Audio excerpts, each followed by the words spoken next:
करसरसिजैः पुस्तकं शङ्खचक्रे बिभ्रद्भिन्नस्फटिकरुचिरे पुण्डरीके निषण्णः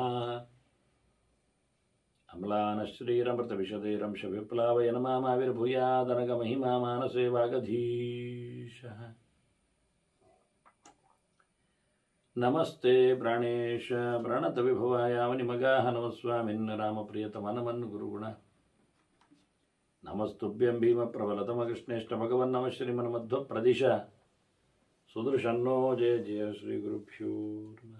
नारायणं सुरगुरुं जगदेकनाथं भक्तप्रियं सकललोकनमस्कृतं च त्रैगुण्यवर्जितमजं विभवाद्यमीश वन्दे भवग्रहम् अमरासुरसिद्धवन्द्यं नारायणं नमस्कृत्य नरं चैव नरोत्तमं देवीं सरस्वतीं व्यासं ततो जयमुदीरये।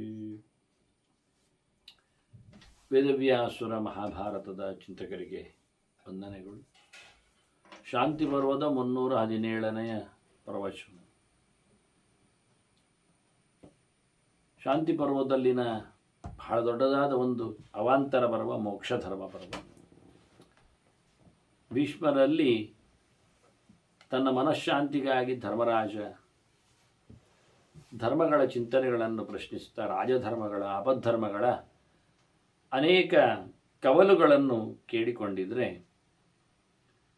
ಮತ್ತೆ ಮೋಕ್ಷ ಧರ್ಮವನ್ನು ಭಗವದೆಡೆಗೆ ಸಾಗುವ ಜಗತ್ತನ್ನು ಬಿಡುವ ಚಿಂತನೆಯೆಡೆಗೆ ತನ್ನನ್ನು ತೆರೆದುಕೊಂಡಿದ್ದಾನೆ. ಹಾಗಾಗಿ ಬಹಳ ವಿಸ್ತಾರವಾಗಿ ಭೀಷ್ಮರು ಅವರು ಮೋಕ್ಷದ ಬಾಗಿಲಲ್ಲಿ ಇರಲಾಗಿ ಬಿಡುಗಡೆಯ ನೆನಪಿನಲ್ಲಿ ಇರಲಾಗಿ ಹಾಗಾಗಿ ಅವರಿಗೂ ಅದು ಇಷ್ಟ ಆಗಿತ್ತು.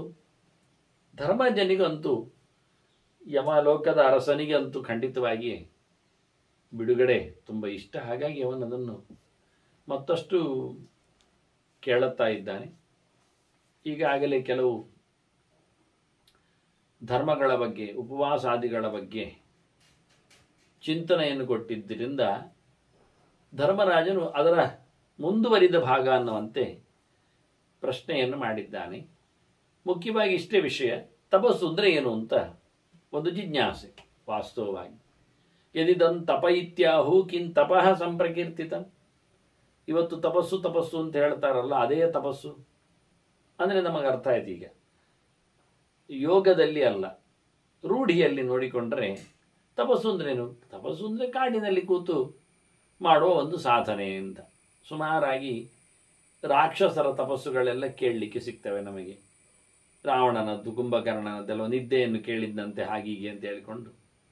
ಹಾಗಾಗಿ ತಪಸ್ಸು ಅಂದರೆ ಒಂದು ಲೆಕ್ಕದಲ್ಲಿ ಒಂದು ಏಕಾಂತದಲ್ಲಿ ಒಂದು ಮುಖ್ಯವಾಗಿ ಕಾಡಿನಲ್ಲಿ ಕೂತು ಅವನಿಗೆ ಇಷ್ಟವಾದ ದೇವರ ಬಗ್ಗೆ ಅವನು ಚಿಂತನೆ ನಡೆಸುವುದು. ಚಿಂತನೆ ಅಂದರೆ ಜಪವೇ, ನಾಮ ಜಪವೇ.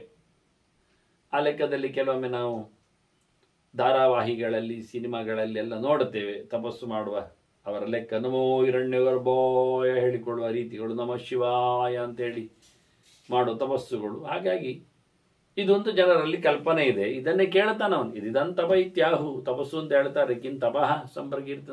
ಮಾಮೂಲಿ ಇದೆಯಾ ಲೋಕದಲ್ಲಿ ಕರೆಯುವುದೇ ತಪಸ್ಸೆಯ? ಬೇರೆ ಏನಾದರೂ ತಪಸ್ಸು ಉಂಟಾ ಅಂತಾನೆ. ಉಪವಾಸಂ ಅತಾನ್ಯತ್ತು ವೇದಾಚಾರ ಮಥೂನು ಕಿಂ. ಅವನಿಗೆ ಸ್ವಲ್ಪ ಪ್ರಶ್ನೆ ಆಗ್ತಾನೆ.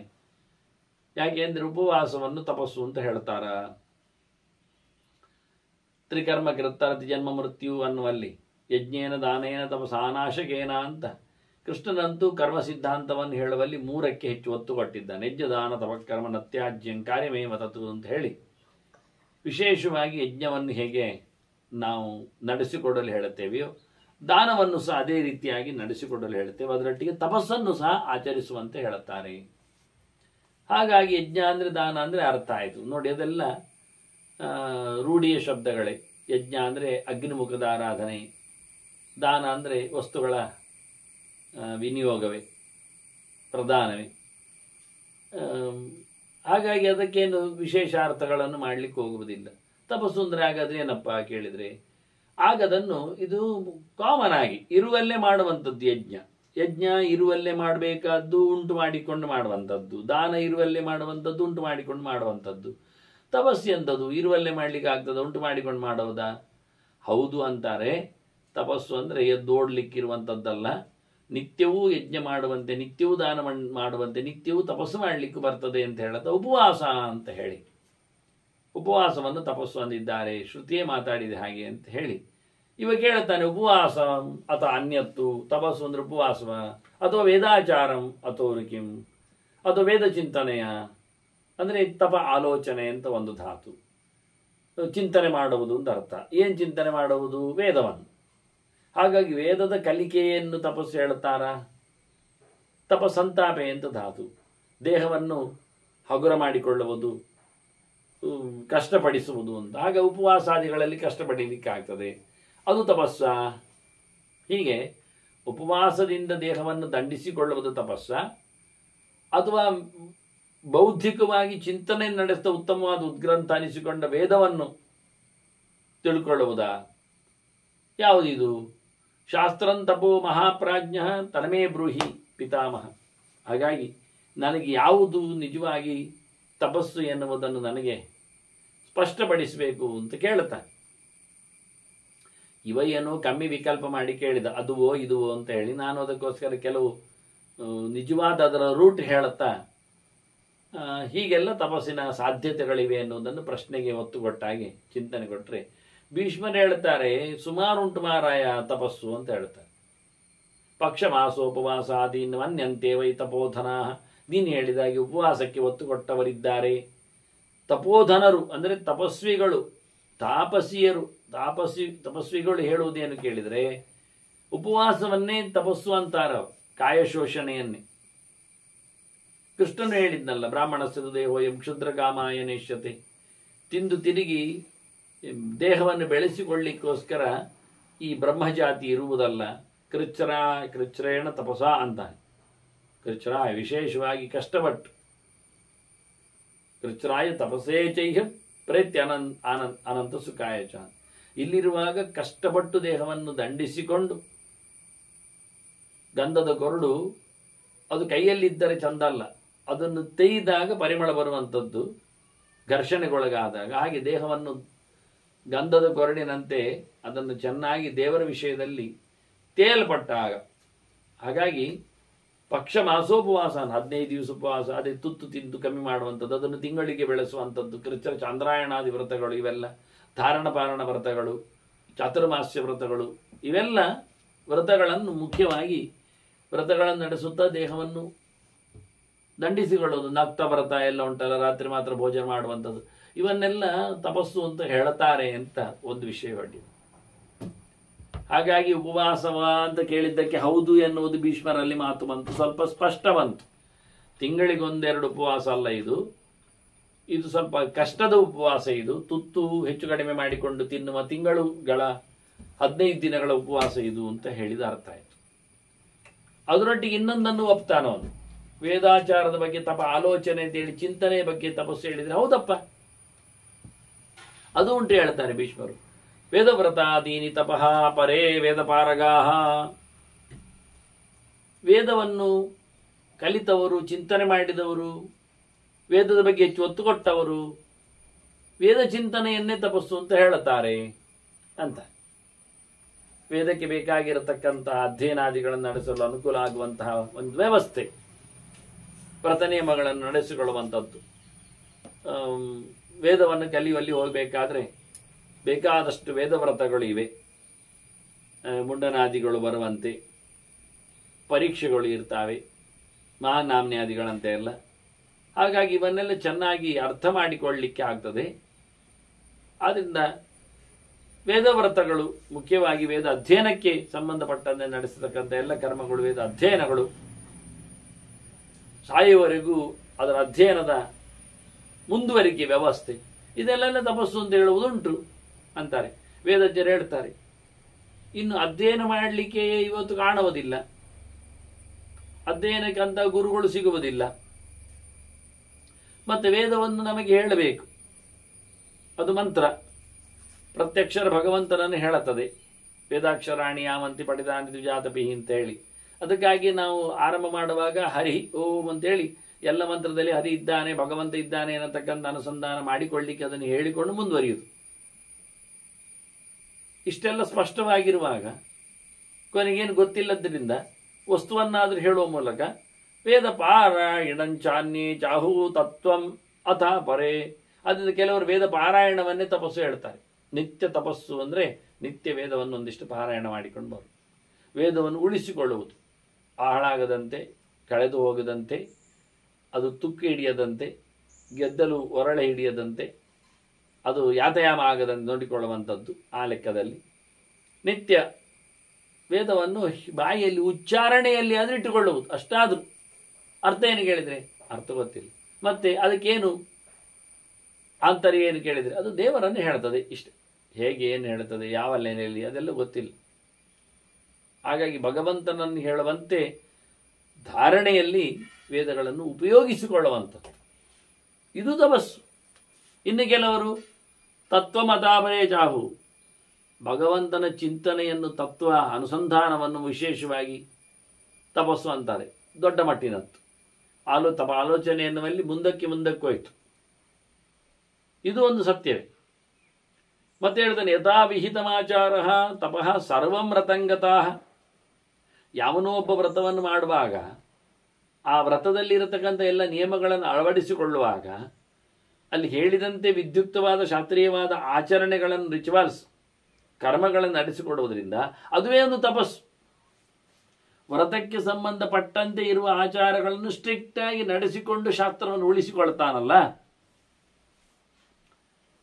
ವ್ರತಕ್ಕೆ ಬಂದಾಗ ಶಾರೀರಿಕ ಶೋಷಣೆಯೂ ಆಗ್ತದೆ, ಆಹಾರದ ನಿಯಮದಲ್ಲಿ ಚಿಂತನೆಗಳು ಬರ್ತವೆ, ಉಪವಾಸಗಳು ನಡೀತಾವೆ, ಪೂಜೆ ಪುನಸ್ಕಾರಗಳು ಆಗ್ತವೆ. ಇವೆಲ್ಲವನ್ನು ಮುಟ್ಟೆಯಲ್ಲಿ ಸತ್ಯ ತಪಸ್ಸು ಅಂತ ಹೇಳಿಕೊಳ್ಳಿಕ್ಕೆ ಅನುಕೂಲಕ್ಕೆ ಬರ್ತದೆ ಮಾಡಲಿಕ್ಕೆ ಹೋದರೆ ವ್ರತದಲ್ಲಿದ್ದಾಗ.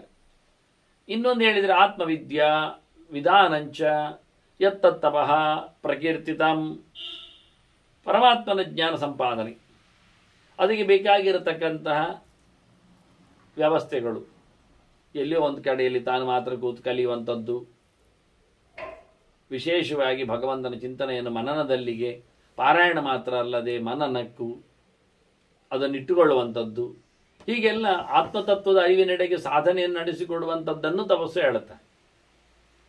ಮತ್ತು ಮುಂದುವರಿಸಿದರೆ ದಾನವು ತಪಸ್ಸಿನಲ್ಲಿ ಸೇರುತ್ತದೆ ಅಂತ. ತ್ಯಾಗ ತಪಃ ಶಾಂತಿ ತತ ತಪಃ ಇಂದ್ರಿಯ ನಿಗ್ರಹ. ಇಂದ್ರಿಯಗಳಿಗೆ ಉಪವಾಸ ಆಗುವಂಥದ್ದು ನಿಗ್ರಹ ಅಂದರೆ ಹಾಗೆ ಅಲ್ವಾ. ವಿಷಯಗಳ ಸಂಪರ್ಕ ಕೊಡದೇ ಇರುವಂಥದ್ದು ಸಹ ಒಂದು ದೃಷ್ಟಿಯಿಂದ ತಪಸ್ಸೆ. ಸಮಾಧಾನದಲ್ಲಿ, ಸಂತೋಷದಲ್ಲಿ, ನೆಮ್ಮದಿಯಲ್ಲಿ ಇರುವುದು ತಪಸ್ಸೆ. ಇವೆಲ್ಲ ಕಮ್ಮಿ ವಿಷಯ ಅಲ್ಲ ಅಂತಾರೆ. ಅನೇಕ ಅಂಶಗಳನ್ನು ತಪಸ್ಸು ಅಂತ ಹೇಳ್ತಾರೆ. ಮುಖ್ಯವಾಗಿ ಬ್ರಹ್ಮಚರ್ಯಂ ತಪ ಪ್ರೋಕ್ತಂ. ಮತ್ತೆ ಹೇಳಲಿಕ್ಕೆ ಹೋದರೆ ಬ್ರಹ್ಮಚರ್ಯ, ಅಖಂಡವಾದ ಬ್ರಹ್ಮಚರ್ಯ, ನೈಷ್ಠಿಕವಾದ್ದು ಅಷ್ಟೇ ಅಲ್ಲದೆ ಏಕಭಾರಿತುಗಾಮಿತ ಹೇಳಿಕೊಂಡಾಗೆ, ಅಥವಾ ಹಿಂದೆ ಹೇಳಿದ್ದಲ್ಲ ಭೀಷ್ಮನೇ, ಅದನ್ನೇ ಧರ್ಮರಾಜ ಕೇಳಿಕೊಂಡಿದ್ದ ಸ್ಪೆಷಲ್ ಆಗಿ. ಹೇಗಾಗ್ತಾನೆ ಗೃಹಸ್ಥ ಬ್ರಹ್ಮಚಾರಿ ಕೇಳಿದರೆ, ಅಯ್ಯ ಅವನು ಋತುಮತಿಯಾದಾಗ ಮಾತ್ರ ಗಮನ ಮಾಡಿದರೆ ಅವನು ಬ್ರಹ್ಮಚರ್ಯವನ್ನು ಉಳಿಸಿಕೊಂಡಾಗೆ. ನಾವು ನಿತ್ಯೋಪವಾಸೆಯನ್ನು ಹೇಳಲಿಲ್ವಾ, ಅದು ತಪಸ್ಸೆ ಅಂತಾರೆ. ಮತ್ತೆ ಅದನ್ನು ಇಟ್ಟುಕೊಳ್ತಾರೆ ಇಲ್ಲಿ. ನಿತ್ಯೋಪವಾಸ ಯಾವುದು? ಮುಖ್ಯವಾಗಿ ಅಂತರ ಆಸನವನ್ನು ತ್ಯಾಗ ಮಾಡುವಂಥದ್ದು. ಹಗಲು ರಾತ್ರಿ 2 ಕಡೆಯಲ್ಲಿ ಊಟವನ್ನು ಹೇಳಿದ್ದಾರೆ, ಮಧ್ಯೆಯಲ್ಲಿ ಏನು ತಿನ್ನದೇ ಇದ್ದರೆ ಅದು ನಿತ್ಯೋಪವಾಸ ಅಂತ ಅರ್ಥ. ಹಿಂದೆ ಹೇಳಿದ್ದಾರೆ ಅದನ್ನು. ನಿತ್ಯೋಪವಾಸವನ್ನು ಸೇರಿಕೊಳ್ಳಿಕ್ಕೆ ಉಂಟದ್ದು ತಪಸ್ಸಾಗ್ತದೆ. ಮತ್ತೊಂದು ಅಮೃತಾಸನ ಹೇಳಿದ್ದಾರೆ. ಅಮೃತಾಸನ ಅಂದರೆ ಅವನು ಭೃತ್ಯಾತಿಥಿಗಳಿಗೆಲ್ಲ ಕೊಟ್ಟುಕೊಂಡು ತಿನ್ನುವಂಥದ್ದು, ಉಳಿದದ್ದು ಭುಕ್ತವತ್ಸುಚ ಅಂತ ಹೇಳಿ. ಹಾಗಾಗಿ ಉಳಿದವರೆಲ್ಲ ತಿಂದ ನಂತರ ತಾನು ತಿಂದರೆ ಅದು ಅಮೃತಾಸನ ಆಗ್ತದೆ. ಉಳಿದವರೆಲ್ಲ ತಿನ್ನುವ ಮುಂಚೆ ತಿಂದರೆ ಅವನು ವಿಷಾಸನ ಆಗುವುದಿಲ್ವಾ. ಅಮೃತಾಸನವೂ ತಪಸ್ಸೆ ಅವರು ಹೇಳು. ಈಗ ನೋಡ್ಲಿಕ್ಕೆ ಹೋದರೆ ಇನ್ನು ಮುಂದಕ್ಕೆ ಹೋದರೆ ಇನ್ನೊಂದು ತಪಸ್ಸನ್ನು ಹೇಳ್ತಾರೆ. ಎಂದು ಹೇಳಿದೆ ವಿಗಸಾಶಿ ಅಂತ ಹೇಳಿದ್ದಾರೆ. ಯದ್ದೇವೇಭ್ಯ ಪಿತೃಭ್ಯಶ್ಚ ಅಂತ ಹೇಳಿಕೊಂಡು ಯಜ್ಞವನ್ನು ಮಾಡ್ತಾ, ಶ್ರಾದ್ದ ಕರ್ಮಗಳನ್ನು ಮಾಡ್ತಾ, ಅತಿಥಿಗಳಿಗೆ ಸತ್ಕಾರ ಮಾಡ್ತಾ, ಅವರೆಲ್ಲರೂ ತಿಂದ ಬಳಿಕ ಯಜ್ಞಶೇಷವನ್ನಾಗಿ ತಿನ್ನುವವ ಅವನು ವಿಗಸಾಶಿ ಆಗ್ತಾನೆ. ಅದು ತಪಸ್ಸವನದ್ದು. ಅಂದರೆ ಯಾವುದು ಸಹ ಅತಿಥಿ ಪ್ರಿಯನಾಗಿ ಪ್ರತಿನಿತ್ಯ ಅತಿಥಿಗಳನ್ನು ಉಣಬಡಿಸಿ ಊಟ ಮಾಡುವವ ಅವನು ತಪಸ್ವಿ ಆಗ್ತಾನೆ. ಹಿಂದೆ ಹೇಳಿದ ಅನೇಕ ಆಯಾಮಗಳನ್ನು ಮತ್ತೆ ಇಲ್ಲಿ ನೆನಪಿಸಿಕೊಡುತ್ತಾ ಇದೆಲ್ಲ ತಪಸ್ಸುಗಳಾಗ್ತವೆ ಅಂತ ಹೇಳುತ್ತಾ, ಏವಂ ನಾನಾರ್ಥ ಸಂಯೋಗಂ ತಪಃ ತಪಶಬ್ದಮುದಾರತಂ. ತಪಸ್ಸು ಶಬ್ದದಲ್ಲಿ ಇಷ್ಟೆಲ್ಲ ಅರ್ಥಗಳು ತುಂಬಿವೆ. ಅನೇಕ ಅರ್ಥಗಳದ್ದು ಧಾತುವಿನಿಂದ ಬಂದದ್ದು ತಪಸ್ಸು ಅಂದರೆ. ತಪಸ್ಸಂತಾಪೆ ಅನ್ನುವಲ್ಲಿ ದೇಹವನ್ನು ದಂಡಿಸಿಕೊಳ್ಳುವುದಂದಾಗಲೇ ಇದೆಲ್ಲ ಅರ್ಥಗಳು ಬಂತಲ್ಲ. ಉಪವಾಸ ಮಾಡುವಂಥದ್ದೆಲ್ಲ, ನಿಯಮಗಳನ್ನು ಆಚರಿಸಿಕೊಳ್ಳುವಂಥದ್ದೆಲ್ಲ ಅನೇಕ ವಿಷಯಗಳಲ್ಲಿ ಬಂತದ್ದು. ಆಲೋಚನೆಯಲ್ಲಿ ಒಂದು ಅಧ್ಯಯನ ಮಾಡುವಂಥದ್ದು, ಪ್ರತಿಯೊಂದು ವ್ಯಕ್ತಿಯಲ್ಲಿ ಅತಿಥಿ ನೃತ್ಯಾದಿಗಳಲ್ಲಿ ದೇವರ ಚಿಂತನೆ ಮಾಡುವಂಥದ್ದು, ಅವರಿಗೆಲ್ಲ ಉಣಬಡಿಸುವಂಥದ್ದು. ಆದ್ದರಿಂದ ಯಜ್ಞವೂ ದಾನವೂ ತಪಸ್ಸಿನಲ್ಲೇ ಸೇರಿಕೊಳ್ತದೆ. ಒಂದೊಂದು ಮುಖದಿಂದ ನೋಡಿದಾಗ ಯಜ್ಞ ದಾನ ತಪಸ್ಸು ಒಂದೊಂದು ಪ್ರತ್ಯೇಕವಾಗಿ ಹೇಳಲಿಕ್ಕೆ ಬರುವುದಿಲ್ಲ. ಎಲ್ಲವೂ ತಪಸ್ಸಿನ ಹಾಗೆ ಸಮಾರಾಧನೆ, ತ್ಯಾಗ ಇವೆಲ್ಲ ಉಂಟು ಅಂತ ಅವರು ಉಲ್ಲೇಖ ಮಾಡ್ತಾರೆ. ಹಾಗಾಗಿ ಇಂಥ ತಪಸ್ವಿಗಳಿಗೆಲ್ಲ ಬೇಕಾದಷ್ಟು ಅನಂತವಾದ, ಅಪರಿಮಿತವಾದ, ಲೆಕ್ಕ ಇಲ್ಲದ ಒಂದು ದೃಷ್ಟಿಯಿಂದ ದೊಡ್ಡ ದೊಡ್ಡ ಲೋಕಗಳೆಲ್ಲ ಸಿಗ್ತವೆ. ಯೇಷಾಂ ಲೋಕಾಹ ಅಪರ್ಯಂತಾಹ ಸರ್ವೇ ಸತ್ಯವ್ರತೆ ಸ್ಥಿತ. ಎಲ್ಲರೂ ಭಗವಂತನ ವ್ರತದಲ್ಲಿ ನಿಂತದ್ದರಿಂದ, ಭಗವಂತನನ್ನು ಹೇಳುವ ವೇದಾದಿಗಳ ಶಾಸ್ತ್ರ ಪ್ರಕಾರದವರ ನಿಯಮ ಆದ್ದರಿಂದ ಇಂಥ ನಿಯಮಗಳಿಂದ ಅವರು ನಿಜವಾಗಿಯೂ ಮೋಸ ಮಾಡ್ತಾ ಇಲ್ಲ, ಸತ್ಯನಿಷ್ಠರಾಗಿದ್ದಾರೆ. ಹೀಗಾಗಿ ಇಂಥ ವ್ರತಗಳನ್ನು ನಾವು ನೋಡಿಕೊಂಡಾಗ ಇದನ್ನು ತಪಸ್ಸು ಅಂತ ನಾವು ಹೇಳುತ್ತೇವೆ. ಅವರಿಗೆಲ್ಲ ಅಂತಹ ಲೋಕಗಳು ಸಿಗ್ತವೆ. ಮತ್ತೆ ಅಷ್ಟೇ ಅಲ್ಲದೆ ಏಪಿ ಕರ್ಮಮಯಂ ಪ್ರಾಹು ತೇ ದ್ವಿಜಾಹ ಬ್ರಾಹ್ಮಣಾಹ ಸ್ಮೃತಃ. ಮತ್ತೆ ತಪಸ್ಸು ಅಂದರೆ ಕಾಡಿನಲ್ಲಿ ಹೋಗಿ ಲೋಕದ ವ್ಯಾಪಾರವನ್ನು ಬಿಟ್ಟವ ಅಂತ ಹೇಳುವುದಕ್ಕೆಲ್ಲ ಸರ್ವಕರ್ಮ ತ್ಯಾಗ ಹೇಳುವುದಲ್ಲ. ಕರ್ಮವೂ ತಪಸ್ಸಾಗ್ತದೆ ಯಾವಾಗ ಅಂದರೆ ನಿತ್ಯ ಕರ್ಮವನ್ನು ಮಾತ್ರ ಮಾಡ್ತಾ ಇದ್ರು. ನೈಮಿತ್ತಿಕದ ಹೊತ್ತಿನಲ್ಲಿ ಮಾತ್ರ ಅದನ್ನು ಸಾಮರ್ಥ್ಯ ಇದ್ದಷ್ಟು ನಡೆಸಿಕೊಡುವುದು. ಕಾಮ್ಯವನ್ನು ಸರ್ವಾತ್ಮನ ಬಿಟ್ಟಿರು. ಕಾಮ್ಯಾನಂ ಕರ್ಮಣಾನ್ಯಾಸಂ. ಸನ್ಯಾಸ ಅಂದರೆ ಬಿಡುವುದೇ ಕರ್ಮವನ್ನು. ಅಂದರೆ ಯಾವುದು? ಕಾಮ್ಯ ಕರ್ಮಗಳು. ಯಾವುದೋ ಇಷ್ಟಕ್ಕೋಸ್ಕರ ಫಲಕ್ಕೋಸ್ಕರ ಯಾವುದೇ ಕರ್ಮವನ್ನು ಮಾಡುವುದಿಲ್ಲ. ಎಂತಹ ದೇವತಾರಾಧನೆಯನ್ನು ಸಮೇತ ಯಾವುದೇ ಬೇಕುಗಳಿಗಾಗಿ ಮಾಡುವುದೇ ಇಲ್ಲ. ನಿಮಿತ್ತ ಬಂದಾಗ ಅವರ ಪೂಜೆ ಪುನಸ್ಕಾರ ಮಾಡಿ ಮುಗಿಸಿಬಿಟ್ರೆ ಮುಗಿದೋಯ್ತು. ನಿತ್ಯದಲ್ಲಿ ಇರುವಂಥದ್ದನ್ನು ಬಿಡುವಂತೆಯೇ ಇಲ್ಲ, ಬಿಡುವುದೇ ಇಲ್ಲ. ಹೀಗೆ ಕೆಲವರು ನಿತ್ಯ ಕರ್ಮವನ್ನು ನಡೆಸಿಕೊಳ್ಳುತ್ತಿರುವುದನ್ನು ತಪಸ್ಸು ಅಂತ ಹೇಳ್ತಾರೆ. ತಪಸ್ಸು ಆಗ್ತದೆ. ಹಾಗೊಂದು ಬಗೆಯಲ್ಲಿ ಬದುಕಿ ಬಂದವರಿಗೂ ಊರ್ಜಿತವಾದ ಲೋಕಗಳು ಇವೆ. ರಮಂತೆ ದಿವ್ಯ ಭೋಗೈಶ್ಚ ಪೂಜಿತಾ ಅಪ್ಸರೋಗಣೈ. ಅವರು ಉತ್ತಮವಾದಂತಹ ಸಂಗತಿಯನ್ನು, ಲೋಕಗಳನ್ನು ಪಡೀತಾರೆ, ಸಂತೋಷವನ್ನು ಪಡೀತಾರೆ. ಹೀಗಾಗಿ ಈಗ ಏನಾಯಿತು? ಒಂದು ಕಡೆಯಿಂದ ಕರ್ಮಗಳನ್ನು ನಡೆಸಿಕೊಡುತ್ತಾನೆ ತಪಸ್ಸು ಅಂತ ಹೇಳಿದಾಗ ಆಯಿತು. ಇನ್ನೊಂದು ಕಡೆಯಲ್ಲಿ ಉಪವಾಸಾರ್ಥಿಗಳನ್ನು ಮಾಡಿಕೊಳ್ಳುವಲ್ಲೇ ತಪಸ್ಸು ಹೇಳಿದಾಗ, ಮತ್ತೊಂದು ಕಡೆಯಲ್ಲಿ ವೇದವನ್ನು ಅಧ್ಯಯನ ಮಾಡಿಕೊಂಡು ನಡೆಸಿಕೊಳ್ಳುವುದನ್ನು ಸಹ ತಪಸ್ಸು ಹೇಳಿದಾಗ ಆಯಿತು. ಅದರ ಅನೇಕ ಮುಖಗಳಿಂದ ತಪಸ್ಸನ್ನು ನಡೆಸಲಿಕ್ಕೆ ಬರ್ತದೆ, ಅವರವರ ಯೋಗ್ಯತೆ ಅಂತ. ಅದರಲ್ಲಿ ಪ್ರಧಾನವಾದ ತಪಸ್ಸು ಹೇಳಲಿಕ್ಕೆ ಹೋಗುವಾಗ ಜ್ಞಾನಾತ್ಮಕಂ ತಪಶಬ್ದಂ ಏವದಂತಿ ವಿನಿಶ್ಚಿತ. ಎಲ್ಲ ವ್ರತ ನಿಯಮ ನಿಷ್ಠೆಗಳು ಸಹ ಭಗವಂತನಲ್ಲಿ ಸಮರ್ಪಿತ ಆದರೆ ಅದಕ್ಕೆ ಪೂರ್ಣವಾದ ಫಲ. ಯದೇವ ವಿದ್ಯಾಕರೋತಿ ಶ್ರದ್ಧೆಯ ಉಪನಿಷದ ತದೇವ ಹಿರಿಯೋತ್ತರಂ ಭವತಿ ಅಂತ ಅಹಮಿ ಸರ್ವಯಜ್ಞಾನಂ ಭೋಕ್ತಾಚ ಪ್ರವರೇವಚ, ಕೃಷ್ಣನ ಮಾತು. ಹಾಗಾಗಿ ನೀವು ಉಪವಾಸ ಮಾಡಿ, ವ್ರತ ನಿಯಮಗಳನ್ನು ಮಾಡಿ, ಯಜ್ಞಯಾಗಗಳನ್ನು ನಡೆಸಿ, ದಾನ ದಕ್ಷಿಣೆಗಳನ್ನು ಕೊಡಿ, ಅಧ್ಯಯನಾದಿಗಳನ್ನು ಮಾಡಿ, ಎಲ್ಲದರದ್ದು ಪರಿಪೂರ್ಣವಾದಂಥ ವ್ಯವಸ್ಥೆ ಆಗುವುದೆಲ್ಲಿಗೆ? ಭಗವಂತನಲ್ಲಿ ಅದು ನೆಲೆಗೊಂಡ. ಹಾಗಾಗಿ ಮುಖ್ಯವಾಗಿ ತಿಳಿದು ಮಾಡತಕ್ಕಂಥ ಕೆಲಸಗಳಲ್ಲಿ ತಿಳುವಳಿಕೆಯನ್ನು ಗಟ್ಟಿ ಮಾಡಿಕೊಳ್ಳುವಂಥದ್ದು ಏನಿದೆ, ಜ್ಞಾನಾತ್ಮಕಂ ತಪಶಬ್ದಂ ಏವದಂತೆ ವಿನಿಶ್ಚಿತಾವಿ ಅಂದರೆ ವಿಷ್ಣು. ಪ್ರತಿಯೊಂದು ಕಡೆಯಲ್ಲಿ ಪರಮಾತ್ಮನನ್ನು, ವಿಷ್ಣುವನ್ನು, ವಿಶಿಷ್ಟನಾದವನನ್ನು, ಪ್ರವೇಶ ಮಾಡಿದವನನ್ನು ಅನುಸಂಧಾನ ಮಾಡಿಕೊಂಡ್ರೆ ಚಿಂತನೆಯೇ ದೊಡ್ಡ ತಪಸ್ಸು. ಆಲೋಚನೆ ಎನ್ನುವ ಅರ್ಥವೇ ದೊಡ್ಡ ವಿಷಯ. ತೇಹಿ ಅಂತರ ಸದ್ಭಾವಂ ಪ್ರಪನ್ನಾಹ. ನೃಪಸತ್ತಮ ಬಹಳ ಚೆನ್ನಾಗಿ ಹೇಳ್ತಾರೆ. ಅವರಿಗೆ ಒಳಗೆ ಭಗವಂತನ ಎಚ್ಚರಾಗಿದೆ, ಒಳಗೆ ಭಗವಂತನನ್ನು ಪ್ರೀತಿಸ್ತಾ ಇದ್ದಾರೆ. ಪರಮೋಚ್ಚವಾದ ಭಕ್ತಿ ಭಗವಂತನಲ್ಲಿ ಒಳಗಿದ್ದವನಲ್ಲಿ, ಬಿಂಬನಲ್ಲಿ ಆಗಿದೆ. ಹಾಗಾಗಿ ಅಧ್ಯಯನದಿಂದ ಯಾರಲ್ಲಿ ಬಿಂಬದರ್ಶನಕ್ಕೆ ಅವಕಾಶ ಆಗ್ತದೋ ಅವನೇ ನಿಜವಾಗಿ ವಿಶೇಷವಾದ ತಪಸ್ವಿ ಅಂತ ಅರ್ಥ ಅಂತ. ಯಥಾವಸ್ತೂನಿ ಸಂಜ್ಞಾನಿ ವಿವಿಧಾನಿ ಭವಂತಿತು. ಈಗ ಹೇಳಲಿಕ್ಕೆ ಹೋದ್ರೆ ಎಷ್ಟಾಯ್ತು ಹೆಸರುಗಳು ತಪಸ್ಸಿಗೆ. ಆಗ್ತದೆ ಅಂತಾನೆ. ಪ್ರತಿಯೊಂದರ ಅರಿವು ಚೆನ್ನಾಗಿ ಬಂದರೆ, ನಮಗೆ ಸಮ್ಯಕ್ ಜ್ಞಾನ ಬಂದರೆ ಆಯಾ ವಸ್ತುವಿನಲ್ಲಿರತಕ್ಕಂಥ ಧರ್ಮಗಳು, ವೈವಿಧ್ಯಗಳು ಅರ್ಥ ಆಗ್ತದೆ. ಅವುಗಳ ಹೆಸರು ಬರಲಿ ಕಾರಣವೇ ಅವುಗಳಲ್ಲಿರತಕ್ಕಂಥ ಹೊಸತನಕ್ಕಾಗಿ. ಹಾಗಾಗಿ ಅನೇಕ ಅರ್ಥಗಳ ಸಾಧ್ಯತೆಗಳಿಂದಾಗಿ ಅನೇಕ ವಿಷಯಗಳು ತಪಸ್ಸು ಶಬ್ದದಿಂದ ಹೇಳಲ್ಪಡುತ್ತವೆ. ಆದ್ದರಿಂದ ಏನು ತಪಸ್ಸು ಅಂತ ಕೇಳಿದರೆ ಇವೆಲ್ಲವೇ ತಪಸ್ಸೇ ಆಗ್ತದೆ. ಒಂದಲ್ಲ ಒಂದು ಮುಖದಿಂದ ಒಂದಲ್ಲ ಒಂದು ಅವುಗಳಿಗೆ ತಿಳಿಸಲು ಬೇಕಾಗಿರತಕ್ಕಂಥ ಒಂದು ಯೋಗ್ಯವಾದ ಧರ್ಮ ಇರಲಿಕ್ಕೆ ಹೋಗಿ ಶಬ್ದಗಳ ಸ್ವರೂಪ ಹೇಗೆ ಕೇಳಿದರೆ ಇದೇ ವಿಷಯ. ಅದನ್ನೇ ಮುಂದೆ ಧರ್ಮರಾಜ ಪ್ರಶ್ನಿಸ್ತಾನೆ. ನೀವು ಇಷ್ಟೆಲ್ಲ ಬಗೆಯಿಂದ ತಪಸ್ಸನ್ನು ಹೇಳಿದ್ರಿಂದ ಅದು ತಪಸ್ಸು ಎನ್ನುವುದಕ್ಕೆ ಅರ್ಥ ಆಗಬೇಕಲ್ಲ. ಅದು ಹೇಳಿದಾಗೆಲ್ಲ ಆಗ್ತದೆ. ಯಾವುದಕ್ಕೆ ಒಂದೇನವನು ಹೇಳಿದಾಗ ಆಯಿತು. ತಪಸ್ಸು ಅಂದ್ರೆ ಏನು? ಸತ್ಯ ಹೇಳುವುದು ತಪಸ್ಸು, ಕದಿಯದಿರುವುದು ತಪಸ್ಸು, ಹೀಗೆಲ್ಲ ಹೇಳಿದೆ. ಯಾವುದೇ ಒಳ್ಳೆಯ ಗುಣಧರ್ಮಗಳನ್ನೆಲ್ಲ ಅದರಲ್ಲಿ ಅಧ್ಯಾರೂಢ ಮಾಡಲಿಕ್ಕೆ ಹೋದರೆ, ಯಾಕೆಂದರೆ ಸುಳ್ಳು ಹೇಳಲಿಕ್ಕೆ ಹೋದರೆ ಅವನ ತಲೆ ಹಾಳಾಗ್ತದೆ. ತಪಸ್ಸು ಅಂದರೆ ಒಳ್ಳೆ ಆಲೋಚನೆ ಮಾಡುವುದು ಅಂತ ಅರ್ಥ. ಹಾಗಾಗಿ ತಪಸ್ಸು ಅಂದರೆ ಅದು ಸುಳ್ಳು ಹೇಳದಿರುವುದು ಎನ್ನುವುದು ಹೌದು. ಹೀಗೆಲ್ಲ ಮಾಡಿಕೊಂಡು ಹೋದರೆ ಧರ್ಮರಾಜ ಪ್ರಶ್ನೆ ಕೇಳ್ತಾನೆ. ನಮ್ಮಲ್ಲಿ ರಾಜರು ಎಲ್ಲ ಹೇಳ್ತಾರೆ. ಎಲ್ಲರಿಗೂ ರಾಜರು ಹೇಳುದೆ.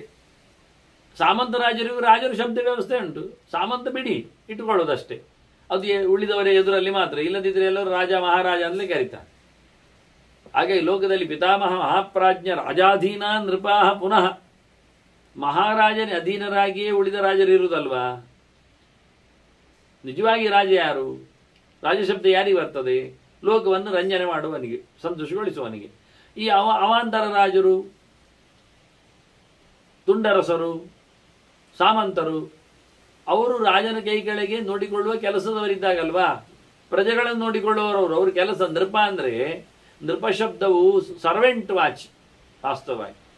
ಅಂದರೆ ಮನುಷ್ಯ, ನರರು. ಅವರನ್ನು ಅಂದರೆ ಪಾಲಿಸುವ, ರಕ್ಷಣೆ ಮಾಡುವ ಅಂತ ಅರ್ಥ. ಆ ಲೆಕ್ಕದಲ್ಲಿ ನೋಡಿದರೆ ಈ ಆಯಿಗಳನ್ನೆಲ್ಲ ಹೇಳಲಿಕ್ಕೆ ಆಗ್ತದೆ. ಮಗುವನ್ನು ಹೆರುವವರು ಬೇರೆ, ಮಗುವನ್ನು ನೋಡಿಕೊಳ್ಳುವವರು ಬೇರೆ. ಹಾಗಾಗಿ ನೋಡಿಕೊಳ್ಳುವವರನ್ನು ಆರೈಕೆ ಮಾಡುವವರನ್ನು ನಾವು ಪಾ ಶಬ್ದದಿಂದ ಹೇಳಿದರೆ, ಹಾಗಾಗಿ ನೃಪ ಭೂಪ ಎಲ್ಲ ಅರ್ಥ ಏನು? ನೆಲವನ್ನು ನೋಡಿಕೊಳ್ಳುವವ, ಜನರನ್ನು ನೋಡಿಕೊಳ್ಳುವವ ಅಂದರೆ ಅವನ ಕೆಲಸದವಾಯಿತು. ಆ ಜನರನ್ನು ಆ ಪಾಳ್ಯದಲ್ಲಿ ನೋಡಿಕೊಳ್ಳು ಅಂತ ಹೇಳಿದ್ಯಾರು? ಅವನು ಮಹಾರಸ, ಒಬ್ಬ ಮಹಾರಾಜ. ಇವತ್ತುಂಡರಸ. ಹಾಗಾಗಿ ರಾಜ ಅಂದರೆ ರಂಜಯತಿಯಿಂದ ಪ್ರಜೆಗಳನ್ನು ಖುಷಿಯಲ್ಲಿ ಇಡಿಸ್ತಾನೆ ಅಂತ. ಖುಷಿಯಲ್ಲಿ ಇಡಿಸುವುದು ದೊಡ್ಡ ರಾಜನಿಗೆ ಸಂಬಂಧಪಟ್ಟಂತಹ ಒಂದು ಗತ್ತು. ಉಳಿದವರೆಲ್ಲ ನೋಡಿಕೊಳ್ಳಿಕ್ಕಿರುವವರು ಸಾಮಂತರು ಅಂದರೆ. ಹೀಗೆ ಶಬ್ದಗಳು ಬೇರೆ ಬೇರೆ ಅರ್ಥದಲ್ಲಿ ತೆರೆದುಕೊಳ್ತವೆ, ಬೇರೆ ಬೇರೆ ವಿಷಯವನ್ನು ಹೇಳುತ್ತವೆ. ಆದರೂ ರಾಜ ಸಾಮಂತ ಹಾಗೆ ಒಂದೇ ಶಬ್ದದಿಂದ ವ್ಯವಹಾರ ಆಗಿ ಹೋಗ್ತದೆ. ಈಗ ಇಂಥದ್ದು ಸಾವಿರ ಗಟ್ಟಲೆ ಹೆಸರು. ಅನ್ಯಾನಿಚ ಸಹಸ್ರಾಣಿ ನಾಮಾನಿ ವಿವಿಧಾನಿಚ. ಎಲ್ಲ ಕಡೆ ಇದೇ ರೀತಿಯಾಗಿ ಏನೇನೋ ಅರ್ಥಗಳಲ್ಲಿ ಶಬ್ದಗಳು ತೆರೆದುಕೊಳ್ತಾವೆ. ನಾವಿವತ್ತು ಚಕ್ರ ಅಂತ ಹೇಳಿದ್ರೇನು ಹೇಳುವ? ಚಕ್ರ ಅಂದ್ರೆ ಉರುಟಾದ ಒಂದು ವಸ್ತುವಿನ ಮೇಲೆ ತಲೆ ಓಡ್ತದೆ. ಆದರೆ ಚಕ್ರ ಅಂದ್ರೆ ಉರುಟು ಶಬ್ದಕ್ಕೆ ಅರ್ಥ ಅಲ್ಲ. ಅದು ಚಕ್ರ ಅಂದ್ರೆ ಒಂದು ಯಾಂತ್ರಿಕವಾದ ಪಾರ್ಟ್ ಅನ್ನೋಡೆಗೂ ಓಡ್ತದೆ ತಲೆ. ಯಾರಿಗಾದ್ರೂ ಚಕ್ರ ಅಂದ್ರೆ 4 ಆಣೆ ಅಂತ ಅರ್ಥ ಆಯ್ತಾ? ಅದು ಅರ್ಥ ಉಂಟಲ್ಲ. ಹೌದು, ಹಿಂದೆ ಇತ್ತು. ಇದಕ್ಕೆಷ್ಟು ಅಂತ ಕೇಳಿದ್ರೆ 1 ಚಕ್ರ ಅಂತ ಹೇಳ್ತಿದ್ರು ದುಡ್ಡಿನ ಬೆಲೆಯಲ್ಲಿ. ರೀಸೆಂಟ್ಲಿ ಯಾವತ್ತು 25 ಪೈಸೆ 50 ಪೈಸೆ ಎಲ್ಲ ಕೆಳಗೆ ಕೆಲಸ ಮಾಡ್ತಿತ್ತು. ಆಗ 1 ಚಕ್ರ 2 ಚಕ್ರ ಅಂತೇಳಿ ಹಳ್ಳಿಗರು ಅದನ್ನು ಗಮನಿಸ್ತಿದ್ರು. ಅದರದ್ದು ಕಾಯಿನ್ ಉರುಟಿರ್ಲಿಕ್ಕೆ ಅಂತಲ್ಲ, ಅದು ಸಹಜವಾಗಿ ಅದಕ್ಕೊಂದು ವ್ಯವಸ್ಥೆ. ಹಾಗೆ ಅನೇಕ ಶಬ್ದಗಳು ಲೋಕದಲ್ಲಿ ಅನೇಕ ಅರ್ಥಗಳಲ್ಲಿ ಪ್ರಸಿದ್ಧವಾಗಿವೆ. ಇದರ ಚಿಂತನೆಯ ರಹಸ್ಯ ಕಥವೇನು ಅಂತ ಕೇಳಿಕೊಳ್ಳುತ್ತಾನೆ ಒಂದು ದೃಷ್ಟಿಯಿಂದ. ಕೆಲವಕ್ಕೆಲ್ಲ ಅನುಕೂಲವಾಗಿ ಹೆಸರುಂಟು. ಪ್ರತಿಯೋಗಿನಿ ವೈತೇಶ. ಮತ್ತೆ ಕೆಲವೆಲ್ಲ ಚಿನ್ನಾನಿ ಅಸ್ತಮಯಾನಿಷ. ಈಗ ಒಂದು ಮಗುವಿಗೆ ನಾವು ಮಗು ಅಂತ ಕರಿತೇವೆ ಎಷ್ಟು ಸಮಯದವರೆಗೆ. ಮತ್ತೆ ಬೆಳೆದಾಗ ಅದನ್ನು ಮಗು ಹೇಳುತ್ತೇವ, ಅದಕ್ಕೆ ನಾಚಿಕೆ ಆಗ್ತದೆ ಮಗು ಹೇಳಿದ್ರೆ. ಮತ್ತೆ ಆಗ ಬಾಲಕ ಯುವಕ ಎಲ್ಲ ಹೇಳ್ತೇವೆ. ಮತ್ತೆ ಅದು ಯೌವನ ಹೋಗಿಬಿಟ್ರೆ ಮುದುಕ ಅಂತೇವೆ, ವೃದ್ಧ ಅಂತೇವೆ. ಮುದುಕರನ್ನು ಬಾಲಕ ಹೇಳಿದ್ರೆ ಲಾಯ್ಕ್ ಆಗ್ತದ? ಇಲ್ಲ. ಹಾಗಾಗಿ ನಿಜವಾಗಿ ಯಾರಿಗೆ ಏನು ವ್ಯವಸ್ಥೆ ನೋಡ್ಲಿಕ್ಕೆ ಹೋದದ್ದು, ಶಬ್ದಗಳು ಕೆಲವೊಮ್ಮೆ ಅರ್ಥವನ್ನು ಕಳ್ಕೊಳ್ಳುತ್ತವೆ. ಒಂದು ಸ್ಟೇಜಿನಲ್ಲಿ ಇರ್ತದೆ, ಮತ್ತೆ ಅದರ ಅರ್ಥ ಸಾಯ್ತದೆ. ಅದನ್ನ ಶಬ್ದದ ಅರ್ಥದ ಚಿಂತನೆಯ ಕಥೆ ಏನು, ಅದು ಹೇಗೆ, ಅದರ ವ್ಯವಸ್ಥೆ ಹೇಗೆ ಅಂತ ಕೇಳ್ತಾನೆ ಒಂದು ದೃಷ್ಟಿಯಿಂದ. ದೃಢಂ ಸರ್ವಂ ಪ್ರಾಕೃತಕಂ ಇದಂ ಸರ್ವತ್ರ ಪಶ್ಯವೆ. ಆದರೆ ಇದು ಒಂದು ರೀತಿಯಿಂದ ಪ್ರಾಕೃತವಾದ ಶಬ್ದಗಳು. ನಾವೇ ಅದಕ್ಕೆ ಬೇಕಾಗಿರತಕ್ಕಂಥ ಅರ್ಥವನ್ನು ಹಚ್ಚಿ ಲೋಕದಲ್ಲಿ ಸಂಬಂಧಪಟ್ಟಂತೆ ನಡೆಸಿ ಹೋಗಿಬಿಡುತ್ತೇವೆ. ನೋಡಿ ಎಲ್ಲ ಶಬ್ದ ಹಾಗೆ ಯಾವುದಿಲ್ಲ ನೋಡಿ ಒಮ್ಮೆ ಹೇಳಿ. ಶಬ್ದಕ್ಕೆ ಇರತಕ್ಕಂತಹ ಅರ್ಥಕ್ಕೆ ಆಗಿರುವ ಸಂಬಂಧದ ಚಿಂತನೆಯಲ್ಲಿ ಒಂದು ಹೊಸ ವ್ಯೂ ಭೀಷ್ಮನಲ್ಲಿಗೆ ಹೇಳಿದ್ದಾನೆ ಧರ್ಮರಾಜ. ತಪಸ್ಸು ಅಂತ ಹೇಳಲಿಕ್ಕೆ ಹೋದಾಗ ಎಲ್ಲವೂ ತಪಸ್ಸಾಗ್ತದೆ ಅಂದಾಗ ಆ ತಪಸ್ ಶಬ್ದದ ಅರ್ಥದ ವೈಶಾಲ್ಯ ಅಥವಾ ಅದರಲ್ಲಿ ಇರತಕ್ಕಂಥ ಎಕ್ಸ್ಕ್ಲೂಸಿವಿಟಿ ಒಂದು ದೃಷ್ಟಿಯಿಂದ ಇದರ ಬಗ್ಗೆ ಚಿಂತನೆಯನ್ನು ಸಾಗಿಸ್ತಾನೆ. ಆಗ ಭೀಷ್ಮರು ಹೇಳುತ್ತಾರೆ, ನೋಡು ನಿನಗೊಂದು ಕತೆ ಹೇಳುತ್ತೆ. ದೇವಲ ಋಷಿಯ ಮಗಳು ಸುವರ್ಚಲೆ, ಅವಳಿಗೆ ಮದುವೆ ಆಗಬೇಕು ಅಂತ ಇತ್ತಲ್ಲ. ಆಗ ಬಹಳ ವಿಶೇಷವಾಗಿ ತಂದೆ ಹತ್ರ ಕೇಳಿದ್ಲು, ನನಗೆ ಗಂಡನನ್ನು ನೀವು ಅಂಧನನ್ನು ಮತ್ತೆ ಕಣ್ಣುಳ್ಳವನನ್ನು, ನನಗೆ ಕಣ್ಣಿದ್ದವನು ಬೇಕು ಕಣ್ಣಿಲ್ಲದವನು ಬೇಕು, ಎರಡು ಗಂಡಲ್ಲ ಒಬ್ಬನೇ. ಈಗ ಈ ಕುರುಡ ಮತ್ತು ಒಳ್ಳೆ ಕಣ್ಣಿನವ ಇದೆರಡರ ಅರ್ಥ ಹೇಗೆ ಮಾಡುವ, ಏನು ಅಂತ ಅರ್ಥ ಮಾಡಲಿಕ್ಕೆ ಬರ್ತದೆ, ಅದಕ್ಕೆ ವಿಷಯ ಹೇಗಾಗ್ತದೆ. ಹಾಗಾಗಿ ಇದನ್ನು ಕೇಳಿಕೊಂಡಿದ್ದಾನು. ಆಗ ಅವನೇನು ಮಾಡಿದ, ಅಪ್ಪ ದೇವಲ, ಇವಳು ಹುಚ್ಚಿ, ಎಲ್ಲಿಯಾದರೂ ಕುರುಡ ಕಣ್ಣಿದ್ದವ ಎರಡೊಟ್ಟಾಗುವುದುಂಟ. ಆಗ ಅವಳು ಹೇಳ್ತಾಳೆ, ಹಾಗೆ ನಾನೇನು ಹುಚ್ಚಿ ಅಲ್ಲ, ನಾನು ವಾಸ್ತವೇ ಹೇಳಿದ್ದು, ನನಗೆ ಅಂತ ಗಂಡನನ್ನೇ ಕೊಡಿ, ನೀವು ಕರೆಯಿರಿ, ಕರೆದಲ್ಲಿ ನಾನು ಕೇಳುತ್ತೆ, ನಾನು ಆಯ್ಕೆ ಮಾಡ್ತೇನೆ ಅಂತ ಅವಳು ಹೇಳಿದ್ಲು. ಸರಿ, ಕರೆದಿದ್ದಾನೆ, ಬಂದಿದ್ದಾರೆ. ಇವಳು ಹೇಳಿದ್ದಾಳೆ, ನಿಮ್ಮಲ್ಲಿ ಯಾರಾದರೂ ವರ ಇದ್ದಾನ, ಅಂಧ ಮತ್ತು ಆನಂದ, ಕುರುಡ ಮತ್ತು ಕಣ್ಣುಳ್ಳವ ಅಂತ ಕೇಳಿದ್ಲು. ಹಾಗೆ ಯಾರು ಇಲ್ಲ ಅಂತ ಹೇಳಿಕೊಂಡು ಹೊರಡೋದ್ರು. ಮತ್ತೆ ಶ್ವೇತೆಗೆ ಬಂದ. ಅವನು ಯಾರು, ಉದ್ದಾಲಕನ ಮಗ ಅಂತ ಕಳೆದ ಬಾರಿ ನಾವು ಕಥೆಯಲ್ಲಿ ಕೇಳಿದ್ದೇವೆ. ಇದು ಕಳೆದ ಬಾರಿ ಹಿಂದೆ ಕತೆ ಬಂದಿದೆ, ಮತ್ತೆ ನೋಡುವ. ಅದಕ್ಕೋಸ್ಕರ ನಾನು ಕಥೆಯನ್ನು ಓಡಿಸಿದೆ.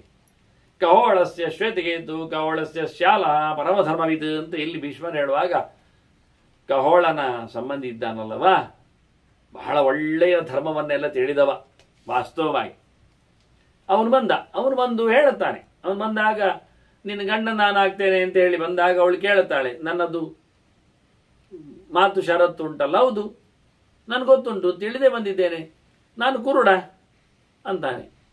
ನನಗೆಲ್ಲ ಇಂದ್ರಿಯಗಳಲ್ಲಿ ಕೆಲಸ ಆಗ್ತದೆ, ಆದರೆ ನನ್ನ ಮನಸ್ಸಲ್ಲಿ ಇಲ್ಲ. ಅದರಿಂದ ನನಗೆ ಎಂತ ಕಾಣುವುದಿಲ್ಲ, ಕೇಳುವುದಿಲ್ಲ, ಹೇಳುವುದಿಲ್ಲ, ಬರುವುದಿಲ್ಲ, ಎಂಥದಿಲ್ಲ ನನಗೆ. ಅದರಿಂದ ಎಲ್ಲಿ ಮನಸ್ಸು ಇಲ್ಲದ ಈ ಕ್ರಿಯೆಗಳು ಆಗ್ತವೆ. ಹಾಗಾಗಿ ನಾನು ಅಂಧನೇ ಇದ್ದೆ, ನಾನು ಕುರುಡನೆ, ಮತ್ತೆ ನಾನು ಕಣ್ಣಿದ್ದವ. ಈ ಎಲ್ಲ ಇಂದ್ರಿಯಗಳಲ್ಲಿ ಏನೆಲ್ಲ ವ್ಯಾಪಾರ ಆಗ್ತದೆ ಅದೆಲ್ಲ ದೇವರಿಂದ ಆಗುವುದು. ಅಂತಹ ದೇವರ ಬಗ್ಗೆ ನಾನು ಎಚ್ಚರಾಗಿದ್ದೇನೆ, ಹಾಗಾಗಿ ನಾನು ಕಣ್ಣಿಲ್ಲವ. ಇದು ಬಹಳ ಸುಂದರವಾದಂತಹ ವಿಷಯ. ಇದನ್ನು ಕೃಷ್ಣ ಬಹಳ ಚಂದವಾಗಿ ಹೇಳಿದ್ದ. ಯಾನಿಶಾ ಸರ್ವಭೂತಾನಾಂ ತಸ್ಯಾಂ ಜಾಗೃತಿ ಸಂಯಮಿ ಯಸ್ಯಾಂ ಜಾಗೃತಿ ಭೂತಾನಿ ಸಾನಿಶಾ ಪಶ್ಯತೋ ಮುನೇ ಅಂತ. ಕೆಲವರಿಗೆ ರಾತ್ರಿ ಹಗಲಾಗಿರ್ತದೆ, ಕೆಲವರಿಗೆ ಹಗಲು ರಾತ್ರಿ ಆಗಿರ್ತದೆ ಅಂತ.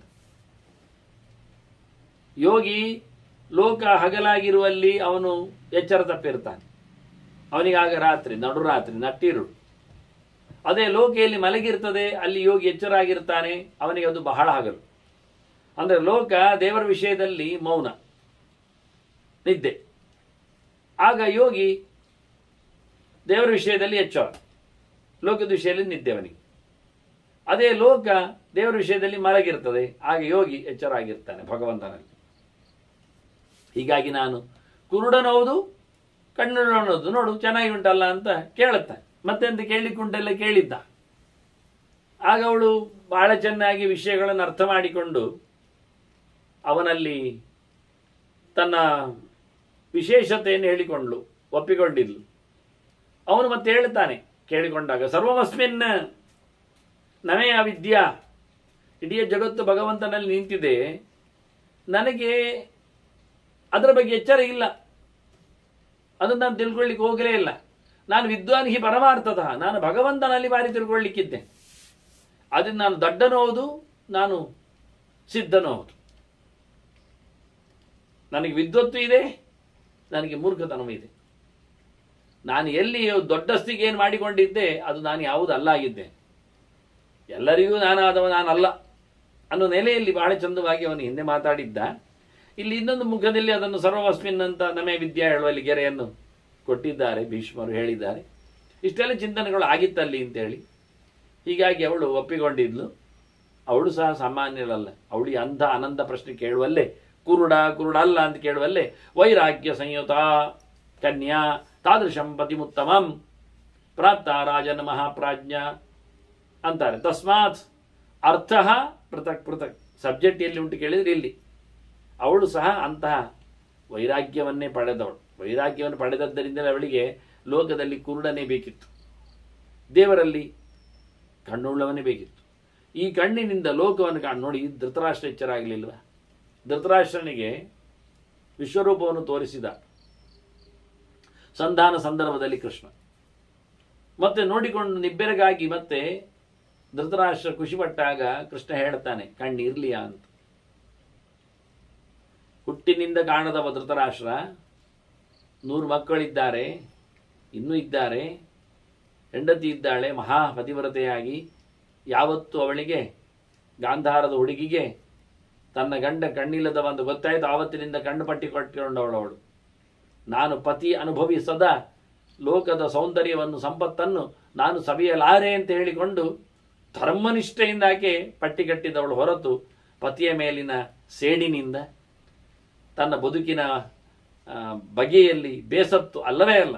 ಎಲ್ಲರೂ ಹೆಣ್ಣುಗಳು ಯೋಚನೆ ಮಾಡುವಂಥ ನೆಲೆಯಲ್ಲಿ ಅಲ್ಲ. ಅವಳು ಸಹಜವಾಗಿಯೇ ತಾನು ಗಂಡನನ್ನು ಅತಿಕ್ರಮಿಸಿ ಜೀವನವನ್ನು ಲೋಕವನ್ನು ಸವಿಯುವುದಿಲ್ಲ ಅಂತ ಅನ್ನುವ ಬಹಳ ಉದಾರದಿಂದ ಅವಳಿಗೂ ಕಣ್ಣು ಕೊಟ್ಟಿದ್ದ ದೇವರು. ಒಂದು ಪ್ರಸಂಗದಲ್ಲಿ ವಿಷಸನದ ಪ್ರತ್ಯಕ್ಷದಲ್ಲಿ ಇಲ್ಲಿ ಧೃತರಾಷ್ಟ್ರನಿಗೂ ಕೊಟ್ಟ ತನ್ನ ವಿಶ್ವರೂಪದ ದರ್ಶನದಲ್ಲಿ. ಆಗ ಧೃತರಾಷ್ಟ್ರನಿಗೆ ಕಣ್ಣೀರಿಲ್ಲ ಕೇಳಿದರೆ, ಬೇಡ ಕೃಷ್ಣ ಅಂದವ, ನಿನ್ನನ್ನು ನೋಡಿದ ಧನ್ಯವಾದ ನನ್ನ ಕಣ್ಣು, ನೀನಲ್ಲದ ಈ ಜಗತ್ತನ್ನು ಕಂಡು ಹಾಳಾಗದಿರಲಿ ಅನ್ನುವ ಉದಾತ್ತ ಭಾವದಿಂದ ಆತ ಕುರುಡತನವನ್ನು ಒಪ್ಪಿಕೊಂಡ. ಹಾಗಾದ್ರೆ ಯಾರು ಕುರುಡರು? ಎಲ್ಲಿ ಕುರುಡರು? ಈ ವಿಷಯದಲ್ಲಿ ಧೃತರಾಷ್ಟ್ರ ಹಾನರೇಬಲ್ ಪರ್ಸನ್, ಗೌರವಕ್ಕೆ ಪಾತ್ರನಾಗಿ ಬಿಟ್ಟವ, ಬಹುಮಾನದ ವ್ಯಕ್ತಿಯಾದ, ಒಳ್ಳೆ ಚಾಯ್ಸ್ ಮಾಡಿಕೊಂಡ ಒಂದು ದೃಷ್ಟಿಯಿಂದ.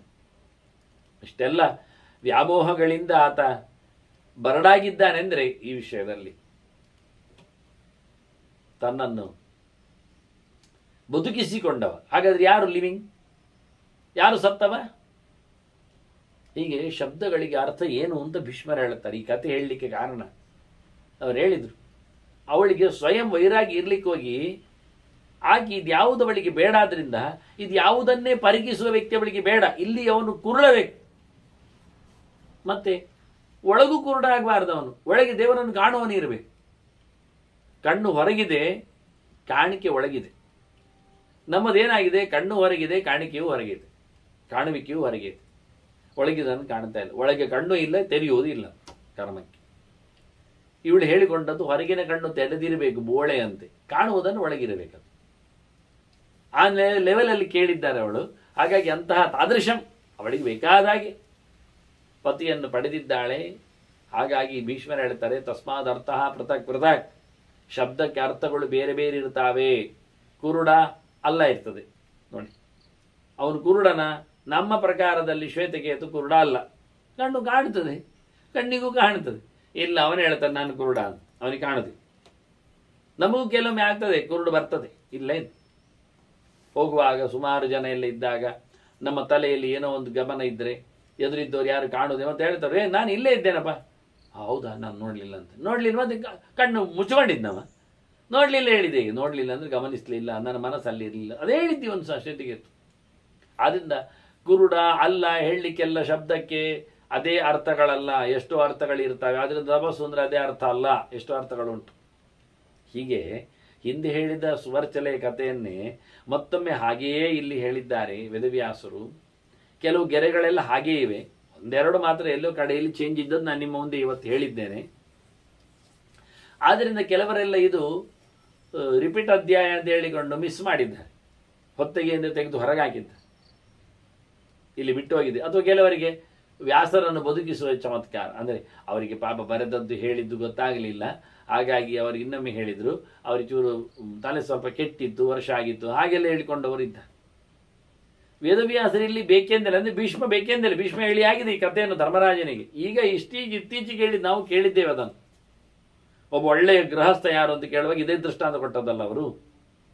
ಇಲ್ಲಿ ನೆಲೆಯದಲ್ಲಿ ನೆಲೆಗೊಂಡು ಉದ್ಧಾರನಾದವನ ಕಥೆ ಹೇಳಬೇಕು ಅಂದಾಗ ಅವರು ದೇವರನ್ನ ಕಥೆಯನ್ನೇ ಎತ್ತಿಕೊಂಡದ್ದು. ಸುವರ್ಚಲ ಶ್ವೇತಕೇತುವಿನ ದಾಂಪತ್ಯದ ಬಗ್ಗೆ ಚಿಂತನೆ ಮಾಡಿದ್ದು, ತುಂಬಾ ಉದ್ದನೆಯ ಪ್ರಶ್ನೆಗಳನ್ನೆಲ್ಲ ಕೇಳಿಕೊಂಡದ್ದಿತ್ತಲ್ಲ ಅವಳು. ನೀನು ಯಾರು ಅಂತೆಲ್ಲ ಕೇಳಿಕೊಂಡೆಲ್ಲ, ಹಾರಿಸುವುದೆಲ್ಲ ಬೇಡ ನೀನು ನೇರಕ್ಕೆ ಬಾ ಅಂತೆಲ್ಲ ಮಾತಾಡಿಕೊಂಡದ್ದು. ಹಾಗಾಗಿ ಇಲ್ಲಿ ಪಟ್ಟಾಂಗಗಳ ಬಗ್ಗೆ ಅಂದರೆ ಅವರ ವಿಷಯಗಳ ಬಗ್ಗೆ ಪಾಠದಂಗ ಅದು, ಅದರ ಬಗ್ಗೆ ಮಾತು ಬರಲಿಲ್ಲ. ಶಬ್ದಗಳಿಗೆ ಬಹು ಅರ್ಥ ಇದೆ ಅಂತ ಹೇಳಲಿಕ್ಕೋಸ್ಕರ ಹೇಳಿದ ಕಥೆ ಇತ್ತು. ಆದ್ದರಿಂದ ಇಲ್ಲಿ ಬೇಕದು. ಇಲ್ಲಿ ಎರಡು ಪರ್ಪಸ್ಸಿಗೆ ಬೇಕು. ಒಂದು, ಭಗವಂತನ ಎಚ್ಚರಕ್ಕೆ ಎಷ್ಟು ಇಂಪಾರ್ಟೆನ್ಸ್ ಇದೆ ಅಂತ ಹೇಳಲಿಕ್ಕೆ. ತಪಸ್ಸಿನಲ್ಲಿ ಯಾವುದು ದೊಡ್ಡದು ಅಂದರೆ ಅಂತರಂಗದ ಭಗವಂತನ ಚಿಂತನೆಗೆ ನಮ್ಮನ್ನು ತೆರೆದುಕೊಳ್ಳುವುದೇ ದೊಡ್ಡ ತಪಸ್ಸು ಅಂತ.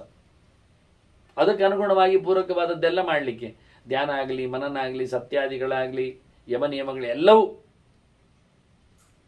ಇನ್ನೊಂದು ಮುಖ್ಯ ವಿಷಯ ಏನು ಕೇಳಿದರೆ, ಶಬ್ದಗಳಿಗೆ ಅನೇಕ ಅರ್ಥಗಳ ಆಯಾಮಗಳಲ್ಲಿ ಅದು ತೆರೆದುಕೊಳ್ಳಲಿಕ್ಕೆ ಉಂಟು ಅಂತ ಹೇಳುವುದು ಗೊತ್ತಾಗಬೇಕು. ಅದನ್ನು ಈ ಕಥೆಯನ್ನು ಮತ್ತೆ ಹೇಳಿದ್ದಕ್ಕೆ ಎರಡು ಮುಖ್ಯ ಕಾರಣ. ಒಂದು, ದೇವರ ವಿಷಯದಲ್ಲಿನ ಆ ಪ್ರಾಮುಖ್ಯತೆ, ಮುಖ್ಯ ಇಂಪಾರ್ಟೆನ್ಸ್, ಅದು ಎಷ್ಟು ದೊಡ್ಡದು ಶ್ರೈಷ್ಠ್ಯ ಅಂತ ಹೇಳಲಿಕ್ಕೆ. ಇನ್ನೊಂದು, ಶಬ್ದಗಳು ಹೇಗೆ ತೆರೆದುಕೊಳ್ಳುತ್ತವೆ, ಈ ತಪಸ್ಸು ಅನ್ನುವುದು ಎಷ್ಟು ವಾಯ್ಡಾಗಿ ತನ್ನನ್ನು ತಿಳಿಸಿಬಿಟ್ಟಿದೆ, ಎಷ್ಟು ಆಯಾಮಗಳಲ್ಲಿ ಬೇರೆ ಬೇರೆಯಾಗಿ ಅದನ್ನು ಹೇಳುತ್ತದೆ ಎನ್ನುವುದು ಗೊತ್ತಾಗಲಿಕ್ಕೆ ಈ ಕಥೆಯನ್ನು ಮತ್ತೊಮ್ಮೆ ಹೇಳಿದ್ದಾನೆ. ಅದರಿಂದ ಕಥೆ ಮತ್ತೊಮ್ಮೆ ಹೇಳಿದ್ದು ಬೇಕು, ಇಲ್ಲ ಅಲ್ಲ, ತೆಗೆದಾಗ್ಲಿಕ್ಕಿಲ್ಲ, ವಿಮರ್ಶೆ ಮಾಡಲಿಕ್ಕೆ ಬಹಳಷ್ಟು ಇದೆ. ನಾನು ಅದಕ್ಕೆ ಮುಖ್ಯವಾದ ಎರಡು ಕಾರಣ ಹೇಳಿದೆ, ಅನೇಕ ಕಾರಣಗಳಿವೆ, ಇರಲಿ. ಮತ್ತೆ ಧರ್ಮರಾಜ ಪ್ರಶ್ನೆ ಕೇಳುತ್ತಾನೆ. ಈಗ ನಾವು ಕೆಲಸ ಮಾಡ್ತೇವಲ್ಲ, ಹೌದು, ಒಳ್ಳೆಯದು ಕೆಟ್ಟದ್ದು ಸರಿ, ಅದರ ಪಾಲುದಾರ ಯಾರು? ಮನುಷ್ಯನೇ, ಮಾಡಿದವನೇ ಅಲ್ವಾ? ಯದಿದಂ ಕರ್ಮ ಲೋಕೇಸ್ಮಿನ್ ಶುಭಂ ವಾ ಯದಿವಾ ಅಶುಭಂ, ಒಳ್ಳೆದಾಗಲಿ ಕೆಟ್ಟದಾಗಲಿ ಅದರ ಫಲ ಯಾರು ತಿನ್ನಲಿಕ್ಕೆ? ಪುರುಷಃ ಪುರುಷಂ ಯೋಜಯತ್ಯೇವ, ಆ ಕರ್ಮ ಮನುಷ್ಯನನ್ನು ಕಟ್ಟಿ ಹಾಕ್ತದೆ, ಸಿಕ್ಕಿಸಿ ಬೀಳುತ್ತದೆ, ಅದರ ಫಲವನ್ನು ತಿನ್ನುವಲ್ಲಿ ಸಮರ್ಥ ಮಾಡ್ತಾನೆ. ಫಲಯೋಗೇನ ಭಾರತ, ಕರ್ಮ ಮಾಡಿದ್ದಕ್ಕೆ ನಾವು ಒಳ್ಳೆಯದು ಮಾಡುವಾಗ ಫಲ ಬರಲಿ ಅಂತ ನಿರೀಕ್ಷೆ ಮಾಡ್ತೀವಿ. ಕೆಟ್ಟದ್ದು ಮಾಡುವಾಗ ಅಲ್ಲ, ಕೆಟ್ಟದ್ದು ಮಾಡುವುದಲ್ಲ ಆಗಲಿ, ಕೆಟ್ಟದಾಗುವಾಗ ಅದರ ಫಲವನ್ನು ನಾವು ನಿರೀಕ್ಷೆ ಬಿಟ್ಟು, ಯೋಚನೆ ಬಿಟ್ಟು ಅದರ ಬಗ್ಗೆ ಹೇಳಲಿಕ್ಕೆ ಹೋಗುವುದಿಲ್ಲ. ಅದು ಬರಬಾರದು, ಮತ್ತೆ ಅದು ಗೊತ್ತಾಗದೆ ಆದದ್ದು ಕೆಟ್ಟ ಕರ್ಮ. ಗೊತ್ತಾಗದೆ ಬೆಂಕಿ ಮುಟ್ಟಿದ್ರೆ ಕೈ ಸುಡದೇ ಇರ್ತದ? ಹಾಗೆಲ್ವಾ? ನಾನು ಗೊತ್ತಾಗ್ಲಿಲ್ಲ, ಮೆತ್ತಗೆ ಹೋಗ್ತಾ ಇದ್ದೆ, ಅಲ್ಲಿ ಹೊಂಡಾಯ್ತು, ಬಿದ್ದು ಸತ್ತೆ ಹೇಳಿದರೆ ಅಲ್ಲ, ಅದು ನೀನು ಮೆತ್ತಗೆ ಹೋದದ್ದೇನು? ಮತ್ತೆ ನೋಡಿಕೊಂಡು ಹೋಗೋದು ಬೇಡ, ಮೊದಲು ಕೋಲು ಹಾಕಿ ನೋಡು, ಅದು ಮೇಲಕ್ಕೆ ಬಂದರೆ ನೀನು ಮತ್ತೆ ಹೇಳಿ, ಇಲ್ಲ ಆದರೆ ಹೋಗ್ತು. ಹಾಗಾಗಿ ದೃಷ್ಟಿಭೂತಂ ನೆಸೆತ್ಪಾದಂ, ಕಣ್ಣೋಡಿಸಿ ಕಾಲಿಡು ಅಂತ. ಸಹಜವಾಗಿ ದೇವರು ಹೆಡ್ಲೈಟ್ ಹೇಳಿ ದೊಡ್ಡದಾಗಿ ಕಣ್ಣು ಮೇಲೆ ಕೊಟ್ಟ, ಕಾಳು ಕೆಳಗಿಟ್ಟ, ಆಗ ಕಾಲೇ ಸೀದು ಹೋಗುವುದಲ್ಲ, ಕಣ್ಣು ಒಂದು ಮಾರು ದೂರಕ್ಕೆ ಹೋಗ್ತದೆ, ಆಚೆಗೆ ನೋಡಿ ಮುಂದೆ ಹೋಗ್ತದೆ. ಕಾಲು ಇಲ್ಲಿರುವುದು, ಕಣ್ಣಲ್ಲಿರುವುದು, ಅಲ್ಲಿಂದ ನೋಡಿಕೊಂಡು ಬರ್ತದೆ. ಹೀಗಾಗಿ ಅಲ್ಲಿಂದಲೇ ನೋಡುವಾಗ ಏನಾದರೂ ಹತ್ತಿರದಲ್ಲಿ ಬರುವಾಗ ಸರಿಯಾಗಿ ಕ್ಲೀನ್ ಮಾಡಲಿಕ್ಕೆ ಆಗ್ತದೆ. ಅದರಿಂದ ಏನೇ ಆಗಲಿ ಮಾಡಿದ್ದುಂಡು ಮಹಾರಾಯ ಅಲ್ವಾ? ನಾನೀಗ ಕೇಳುವುದು, ಅದು ಅವನು ಮಾಡಿದ್ದು ಹೌದಾ ಅಲ್ವಾ ಅಂತ. ಇದು ವಿಷಯ ಬೇರೆ. ಈಗ ನೋಡಿ, ಧರ್ಮರಾಜ ಇನ್ನು ಮುಂದಕ್ಕೆ ಹೋಗಿ ಮಾತಾಡ್ತಾನೆ. ಅಲ್ಲ, ಕರ್ತಾಸ್ವಿತ್ ತಸ್ಯ ಪುರುಷಃ ಉತಾಹೋ ನೇತಿ ಸಂಶಯ. ನನಗೆ ಕೆಲಸ ಮಾಡಿದ್ಯಾರು ಬೇಕಲ್ಲ, ಅವನೇ ಕರ್ತೃವ ಅಲ್ಲವಾ? ಯಾಕೆ ಕೇಳಿದರೆ, ಕೆಲವೊಮ್ಮೆ ಅವನು ಬೇಡ ಹೇಳಿದ್ರು ಆಗ್ತದೆ ಕೆಲಸ. ಕಾರ್ಯತಿ ಶವಶಃ ಕರ್ಮ ಸರ್ವ ಪ್ರಗತಿ ಜೈರ್ಗುಣ, ಈ ಕೃಷ್ಣನ್ ಹೇಳ್ತಾನೆ. ಬೇಡ ಅಂದ್ರೆ ಆಗ್ತದೆ. ಪ್ರಗತಿಸ್ತು ಅನ್ಯೋಕ್ಷತಿ ಅಂತಾನೆ ಕೃಷ್ಣನ್ ಹೇಳ್ತಾನೆ ಅರ್ಜುನ ಹತ್ರ. ನೀನು ಹೋರಾಡುವುದಿಲ್ಲ ಅಂತ ಬಿಲ್ಲು ಎಸೆದು ಬಾಣ ಮುಟ್ಟದೆ ಗಜಕ್ಕನೆ ನೀನು ಕೂತರು ಖಂಡಿತವಾಗಿ ನಿನ್ನನ್ನು ಎಬ್ಬಿಸಿ ಕೈಯಲ್ಲಿ ಬಿಲ್ಲು ಕೊಟ್ಟು ಬಾಣ ಎಳೆಸಿ ಹೋರಾಟದ ಕೆಲಸದಲ್ಲಿ ಸಾವು ನೋವುಗಳನ್ನು ನಡೆಸ್ತದೆ. ಇದು ಪ್ರಕೃತಿ ಅಂತಾನೆ. ಹೌದು ಹೌದು, ಇಷ್ಟೆಲ್ಲ ಬರೆದಿದ್ದಾರೆ. ತಿನ್ನುವುದು ಕುಡಿಯುವುದು ತಪ್ಪು, ಹಾಳು, ಹೇಸಿಗೆ, ಆಸ್ಪತ್ರೆ ಹೋಗ್ತದೆ, ಸಾಯ್ಲಿಕ್ಕೆ ಬರ್ತದೆ ಎಲ್ಲ. ಆದರೂ ಬಿಟ್ಟವ ಹೋಗಿ ಮತ್ತೆ ಎಳಿತಾನೆ, ತಿಂತಾನೆ, ಕುಡಿತಾನೆ ಅಂದರೆ ಏನರ್ಥ? ಹೇಗೆ ಅರ್ಥ? ಕಣ್ಣು ತಪ್ಪಿಸಿ, ಕೈ ತಪ್ಪಿಸಿ ಎಲ್ಲ ಮಾಡ್ತಾನೆ. ಅಂದರೆ ಯಾರು ಇದು ಬಲಾತ್ಕಾರ, ಬಲಾದಿವ ನಿಯೋಜಿತ ಕಾಮೇಶ ಕ್ರೋಧೇಶ ಅಂತ ಹೇಳಿದ ಹಾಗೆ ಇದು ಯಾರು ಮಾರಾಯ ಮಾಡಿಸುವುದು? ಇದು ಮನುಷ್ಯ ಅಲ್ಲ ಮಾಡಿದ್ದು. ಅಲ್ಲ, ಆಯ್ತು, ಇರಲಿ. ಅಲ್ಲ ಆದರೆ ಅವನು ತಿನ್ಲಿಕ್ಕಿಲ್ಲ ಅಷ್ಟೇ. ಅವನಿಗೆ ಒಳ್ಳೆಯದನ್ನು ತಿನ್ನಲೇಬೇಕು ನಾವು. ಕೆಟ್ಟದ್ದು ನಮ್ಮಿಂದ ಆಗುವುದು ಅದು ಬಲಾತ್ಕಾರದಲ್ಲಿ. ಒಳ್ಳೆಯದು ಬಲಾತ್ಕಾರದಲ್ಲಿ ಹೇಳುವುದಿಲ್ಲ, ಅದು ದೇವರು ಮಾಡಿಸಿದ ಅಂತ ಒಳ್ಳೆಯದವನ ಬಾಯಲ್ಲಿ ಬರುವುದೇ ಇಲ್ಲ. ಆಗ ಅವನಿಗೆ ಫಲ ಬೇಕೆ ನುಂಗಲಿಕ್ಕೆ. ಕೆಟ್ಟದಾಗುವಾಗ ಇದನ್ನು ಒರೆಸುವುದು ಎಲ್ಲಿಗೆ ಹೇಳಿದೆ? ಕೆಟ್ಟದ್ದಕ್ಕೆ ಮಾತ್ರ. ಕೆಟ್ಟದಾದರೆ ಅದು ನಾನು ಮಾಡಿದಲ್ಲ, ಅದು ನನ್ನಿಂದ ಆದದ್ದು, ದೇವರೆಲ್ಲ ಮಾಡಿಸಿದ್ದು. ಆಗ ತತ್ವಾಭಿಮಾನಿಗಳ ಹೆಸರೇನು ಭಾರಿ ಗೌಜಿ ಎಲ್ಲ ಬರ್ತದೆ, ಆಗ ಎಲ್ಲರದ್ದು ನೆನಪಾಗ್ತದೆ ಅವನಿಗೆ. ಹಾಗೆ ಧರ್ಮರಾಜ ಹೇಳ್ತಾನೆ, ಯಾರಪ್ಪ ಮಾಡಿದ್ದವಲ್ಲಲ್ಲ, ತಿನ್ನುವುದು ಯಾಕೆ ಅಂತ. ನೋಡಿ, ಈಗ ಒಂದು ವಿಷಯ ಹೇಳುತ್ತೇನೆ ಅಂತ ಭೀಷ್ಮ ಶುರು ಮಾಡ್ತಾರೆ. ಅವರು ಶುರು ಮಾಡುವಾಗ ಶುರು ಮಾಡಿದ್ರೆ, ನಾನಾದರೆ ಅವರು ಶುರು ಮಾಡಿದ್ದನ್ನು ತಪ್ಪಿಸಿ ಶುರು ಮಾಡುತ್ತೇನೆ. ಯಾಕೆಂದ್ರೆ ಭೀಷ್ಮನ ಮಾತು, ಒಬ್ಬನ ಬಳಿಗೆ ಒಬ್ಬ ಬಂದ. ಭೀಷ್ಮರು ಹೇಳಿದ್ದಾರೆ ಯಾರ ಬಳಿಗೆ ಯಾರು ಅಂತ, ನಾನು ಅದನ್ನು ಕೊನೆಗೆ ಇಡ್ತೇನೆ, ಸಸ್ಪೆನ್ಸ್. ಆದರೆ ಅವನು ಇದ್ದವನ ಬಳಿಗೆ ಬಂದವನು ಹೇಗಿದ್ದಾನೆ ಅಂತಲ್ಲ, ಬಂದವನು ಇದ್ದವನನ್ನು ಹೇಗೆ ಗಮನಿಸಿ ಬಂದಿದ್ದಾನೆ ಅಂತ ನೋಡ್ಲಿಕ್ಕೆ. ಈಗ ಇದ್ದವನೀಗ ಬಂದವನಲ್ಲ, ಇದ್ದವನು ಅವನು ಹೇಗಿದ್ದಾನೆ ಅಂದರೆ ಅಸಕ್ತಂ ಧೂತಪಾತ್ಮಾನಂ. ಅವನು ಯಾವುದರ ವಿಷಯದಲ್ಲಿಯೂ ಇಲ್ಲ, ಅಸಕ್ತ, ಫಲದ ಆಸಕ್ತಿ ಇಲ್ಲ, ಯಾರ ಸಂಬಂಧದ ಬಗ್ಗೆ ಅವನಲ್ಲಿ ಯೋಚನೆ ಇಲ್ಲ, ಯಾವುದನ್ನು ಹಚ್ಚಿಕೊಳ್ಳುವುದಿಲ್ಲವ, ಮತ್ತೆ ಮೈಯಲ್ಲಿ ಯಾವುದೇ ರೀತಿಯಾದ ಪಾಪಗಳು ಇಲ್ಲ, ಅವನಲ್ಲಿ ಕೊಳೆಗಳು ಇಲ್ಲ, ಎಲ್ಲವನ್ನು ಕಳ್ಕೊಂಡಿದ್ದಾನೆ, ಜಾಡಿಸಿ ಬಿಟ್ಟಿದ್ದಾನವ, ಅಷ್ಟು ಜೋರಿದ್ದಾನೆ. ಮತ್ತೆ ಅವನು ಹೇಗಿದ್ದಾನೆ ಕೇಳಿಕೊಂಡ್ರೆ ಒಳ್ಳೆ ಮನೆತನದಲ್ಲಿ ಬಂದಿದ್ದಾನೆ. ಕುಲೇ ಜಾತಂ ಬಹುಶ್ರುತಂ. ದೊಡ್ಡ ಮನೆಯಲ್ಲಿ ಹುಟ್ಟಿದ ದೊಡ್ಡ ಸಂಗತಿ ಅಲ್ಲ, ದೊಡ್ಡ ಮಟ್ಟಿನ ಚಿಂತನೆ ಸಾಗಿರಬೇಕು, ಕಲಿತಿರಬೇಕು. ಒಳ್ಳೆ ಕಲಿತಿದ್ದ. ಅಷ್ಟೇ ಅಲ್ಲದೆ ಅವನು ಅಸ್ತಬ್ಧ ಮನಹಂಕಾರ. ಕಲಿತಿದ್ದವರಿಗೆಲ್ಲ ಸೊಕ್ಕು ಇರ್ತದೆ, ಸ್ವಲ್ಪ ಕುತ್ತಿಗೆ ಮೇಲೆ ಇರ್ತದೆ, ಎದೆ ಸ್ವಲ್ಪ ಉಬ್ಬಿ ಇರ್ತದೆ, ಯಾರಾದರೂ ಹತ್ತಿರ ಬಂದಾಗ ಕಾಣುವುದಿಲ್ಲ ಕೆಲವೊಮ್ಮೆ. ಹಾಗೆ ಒಂದು ಬೂಟಾಟಿಕೆಯಲ್ಲಿ ಕದ್ದು ಹೇಳುವವರಲ್ಲಿ ಇಂಥದ್ದೆಲ್ಲ ಸೊಕ್ಕುಗಳಿರ್ತಾವೆ. ಇನ್ನು ಸಹಜವಾಗಿ ಕಲಿತು ಬಂದವನಲ್ಲಿ ಹೇಗಿರಬೇಡ. ಶ್ವೇತಗೀತು ಹಾಗೆ ಆಗಿತ್ತಲ್ಲೊಮ್ಮೆ, ಸ್ತಬ್ಧಯ್ಯಾಯ ಅಂತ ಹೇಳ್ತಾರೆ, ಮಣ್ಣೆ ಮೇಲೆ ಮಾಡಿಕೊಂಡು ಬಂದಂತೆ. ಅಪ್ಪ ಎಂತ 4 ಕ್ಲಾಸ್ ಓದಿದ್ದಾನೆ, ನಾನು 12 ಕ್ಲಾಸ್ ಓದಿದ್ದೇನೆ ಅಂತ ಹೇಳಿ. ಕೊನೆಗೆ ಅಪ್ಪನಿಗೆ ಅರ್ಥ ಆಯ್ತು, ಇದು ಕಂಬ ಕೋಲಾಗಿ ಬಂದಿದೆ, ಗಟ್ಟಿಯಾಗಿ ನಿಂತಿದೆ ಅಂತ. ಅಲ್ಲೇ ಬಗ್ಗಿಸಿದ, ಬಿಡು. ಹಾಗೆ ಇವ ಎಲ್ಲಿಯೂ ತಲೆ ಎತ್ತಿದವಲ್ಲ. ವಿದ್ಯೆ ಸಹಜವಾಗಿದ್ದರೆ ಅದು ವಿನಯವನ್ನು ಕೊಡ್ತದೆ. ಕಲಿತದ್ದು ಕಮ್ಮಿ ಅಂತ ಅರ್ಥ ಆಗ್ತದೆ ಕಲಿತವನಿಗೆ, ಕಲಿಯದವನಿಗೆ ಎಲ್ಲ ಗೊತ್ತಿದೆ ಅಂತಲೇ ಗೊತ್ತಿರು. ಹಾಗಾಗಿ ಇವನು ಯಾವುದರಲ್ಲಿ ಅಹಂಕಾರ ಪಟ್ಟಿಕೊಳ್ಳುವುದಿಲ್ಲ, ನಾನು ಅಂತ ಹೇಳಿಕೊಂಡು ತಿರುಗಲಿಲ್ಲಿವ. ಅಂತಹ ಒಳ್ಳೆಯ ವ್ಯಕ್ತಿ, ಸತ್ವಸ್ಥಂ, ಸತ್ವಗುಣದಲ್ಲಿ ಕೂತವ, ರಾಜಸ ತಾಮಸಗಳನ್ನು ಬಿಟ್ಟವ, ಸಂಯತೇಂದ್ರಿಯಂ, ಇಂದ್ರಿಯಗಳ ನಿಗ್ರಹ, ಬೇಕಾಬಿಟ್ಟಿಯಾಗಿ ತನ್ನ ಎಲ್ಲ ಇಂದ್ರಿಯಗಳನ್ನು ಸಾಂಸ್ಕನಸುಗಳನ್ನು ಓಡ್ಲಿಕ್ಕೆ ಬಿಟ್ಟವಲ್ಲ, ಕಂಟ್ರೋಲ್ ಮಾಡಿದ್ದಾನೆ. ಒಳ್ಳೆಯದರಿಗೆ ಮಾತ್ರ ಹೋಗುವವನು. ಅದರೊಟ್ಟಿಗೆ ತುಂಬ ವಿಶೇಷವಾಗಿ ದಾಂತ, ಇಂದ್ರಿಯ ನಿಗ್ರಹವೂ ಉಂಟು, ಮನಸ್ಸಿನ ನಿಗ್ರಹ ಉಂಟು ಅವನಲ್ಲಿ. ಮತ್ತೆ ಎಲ್ಲಿದ್ದಾನೆ ಕೇಳಿದರೆ ಶೂನ್ಯಾಗಾರ ಸಮಾಕೃತಿ. ಎಲ್ಲಿದ್ದಾನೆ ಎನ್ನುವುದಕ್ಕಿಂತ ಹೇಗಿರ್ತಾನೆ ಅಂತ. 0 ಮನೆಯಲ್ಲಿದ್ದಾಗೆ, ಅಂದರೆ ಯಾರು ಇಲ್ಲದಲ್ಲಿ ಇದ್ದಾಗೆ. ಅವನ ದೇಹವೂ ಹಾಗೆ, ಯಾರನ್ನು ಒಪ್ಪಿಕೊಳ್ಳುವುದಿಲ್ಲ, ಹಚ್ಚಿಕೊಳ್ಳುವುದಿಲ್ಲ, ಯೋಚನೆ ಮಾಡಿಕೊಳ್ಳುವುದಿಲ್ಲ. ಸ್ಮಶಾನದಂತೆ ಅವ, ಒಂದು ದೃಷ್ಟಿಯಿಂದ ಹೇಳೋದಾದ್ರೆ ಅವನ ಬಗ್ಗೆ ಮಾತಾಡಿತು. ಆ ರೀತಿಯವ. ತುಲ್ಯ ನಿಂದಾಸ್ತುತಿಂ. ಯಾರು ಹೊಗಳಿದ್ರು ಏನು ಕಾಲರಪ್ಪಿಲ್ಲ, ಯಾರು ತೆಗಳಿದ್ರು ಅವನ ನಾಲಿಗೇನು ಹೊರಗೆ ಚಾಚುವುದಿಲ್ಲ. ನಾವು ಯಾವತ್ತು ದ್ವಂದ್ವಾತೀತಕ್ಕೆ ಹೇಳುವ ನೆಲೆಯಲ್ಲಿ ಹೇಳಲಿಕ್ಕೆ ಹೋದರೆ ಇದನ್ನು ಇಲ್ಲಿ ಬಿಡಿಸಿ ಹೇಳ್ತಾರೆ ಹೇಗಿರ್ತಾನವನು ಅಂತ ಹೇಳಲಿಕ್ಕೋಸ್ಕರ. ಯಾವತ್ತು ನೋಡಿದ್ರು ಚರಾಚರಾಣಾಂ ಭೂತಾನಾಂ ವಿದಿತ ಪ್ರಭವಾಪ್ಯಯಂ. ಲೋಕದ ಸಾವು ನೋವುಗಳ ಬಗ್ಗೆ ಅವನಿಗೆ ಎಚ್ಚರ ಇದೆ. ಜಗತ್ತು ಆಗು ಹೋಗುಗಳು ಯಾರಿಂದ ಎನ್ನುವುದನ್ನು ಅರ್ಥ ಮಾಡಿಕೊಂಡಿದ್ದಾನೆ. ಇಲ್ಲಿನ ಸೃಷ್ಟಿ ಲಯಗಳ ಬಗ್ಗೆ ಎಚ್ಚರ ಅವನಿಗಿದೆ. ಎಲ್ಲಿ ನಿಂತಿದೆ ಇದು, ಯಾರು ಪಾಲನೆ ಮಾಡ್ತಾನೆ ಎನ್ನುವುದನ್ನು ನೋಡಿಕೊಂಡಿದ್ದಾನೆ. ಅವನಿಗೆ ಏನಾದರೂ ಏನು ಹೋದರೂ ಕೋಪ ಇಲ್ಲ, ಪ್ರೀತಿ ಇಲ್ಲ, ಗಮ್ಮತ್ತು ಇಲ್ಲ, ತಾಪವೂ ಇಲ್ಲ ಅವನಿಗೆ. ಅಕೃತ್ಯಂತಂ ಅಹರ್ಷ್ಯಂತಂ ಅಪ್ರಿಯೇಶು ಪ್ರಿಯೇಶು ಚ. ಒಳ್ಳೆದಾದರೂ ಗಮ್ಮತ್ ಮಾಡೋದಿಲ್ಲ, ಕೆಟ್ಟದಾದರೂ ಅಳಮೋರೆ ಹಾಕುವುದಿಲ್ಲ. ಯಾರ ಮೇಲೆ ಸಿಟ್ಟು ಇಲ್ಲ, ಯಾರ ಮೇಲೆ ಬಹಳ ಗಮ್ಮತಿ ಅಂತ ಹೇಳಿಕೊಳ್ಳುವ ಒಂದು ಅತಿರೇಕದ ಆಟೋಪವೂ ಇಲ್ಲ. ಎಂಥದೇ ಇರಲಿ, ಕಾಂಚನೇವ ಅಥವಾ ಲೋಷ್ಟೇವ, ಮಣ್ಣಿರಲಿ ಚಿನ್ನ ಇರಲಿ, ಉಭಯೋ ಸಮದರ್ಶನ, ಎರಡು ಒಂದೇ ಬಗೆ. ನಾವೆಲ್ಲ ದ್ವಂದ್ವ ಅತೀತ ಹೇಳುವುದುಂಟಲ್ಲ, ಎಲ್ಲಿ ಬಿಡಿಸಿ ಬಿಡಿಸಿ ಹೇಳ್ತಾ ಇದ್ದ ನಿಂತವ. ಒಳ್ಳೆ ಧೀರನಿದ್ದಾನೆ, ಮನಸ್ಸು ಪಕ್ವವಾಗಿದೆ, ನಿಶ್ಚಿತ ನಿಶ್ಚಯ. ಪ್ರಮಾಣ ಶಾಸ್ತ್ರಗಳು ಯಾರನ್ನು ನಿಶ್ಚಯ ಮಾಡಿದೆಯೋ ಅದರ ಬಗ್ಗೆ ಇವನಿಗೆ ಕನ್ವಿಕ್ಷನ್ ಇದೆ, ನಿಶ್ಚಿತ ಜ್ಞಾನ ಇದೆ, ಚಿಂತನೆ ಗಟ್ಟಿ ಮಾಡಿದ್ದಾನೆ.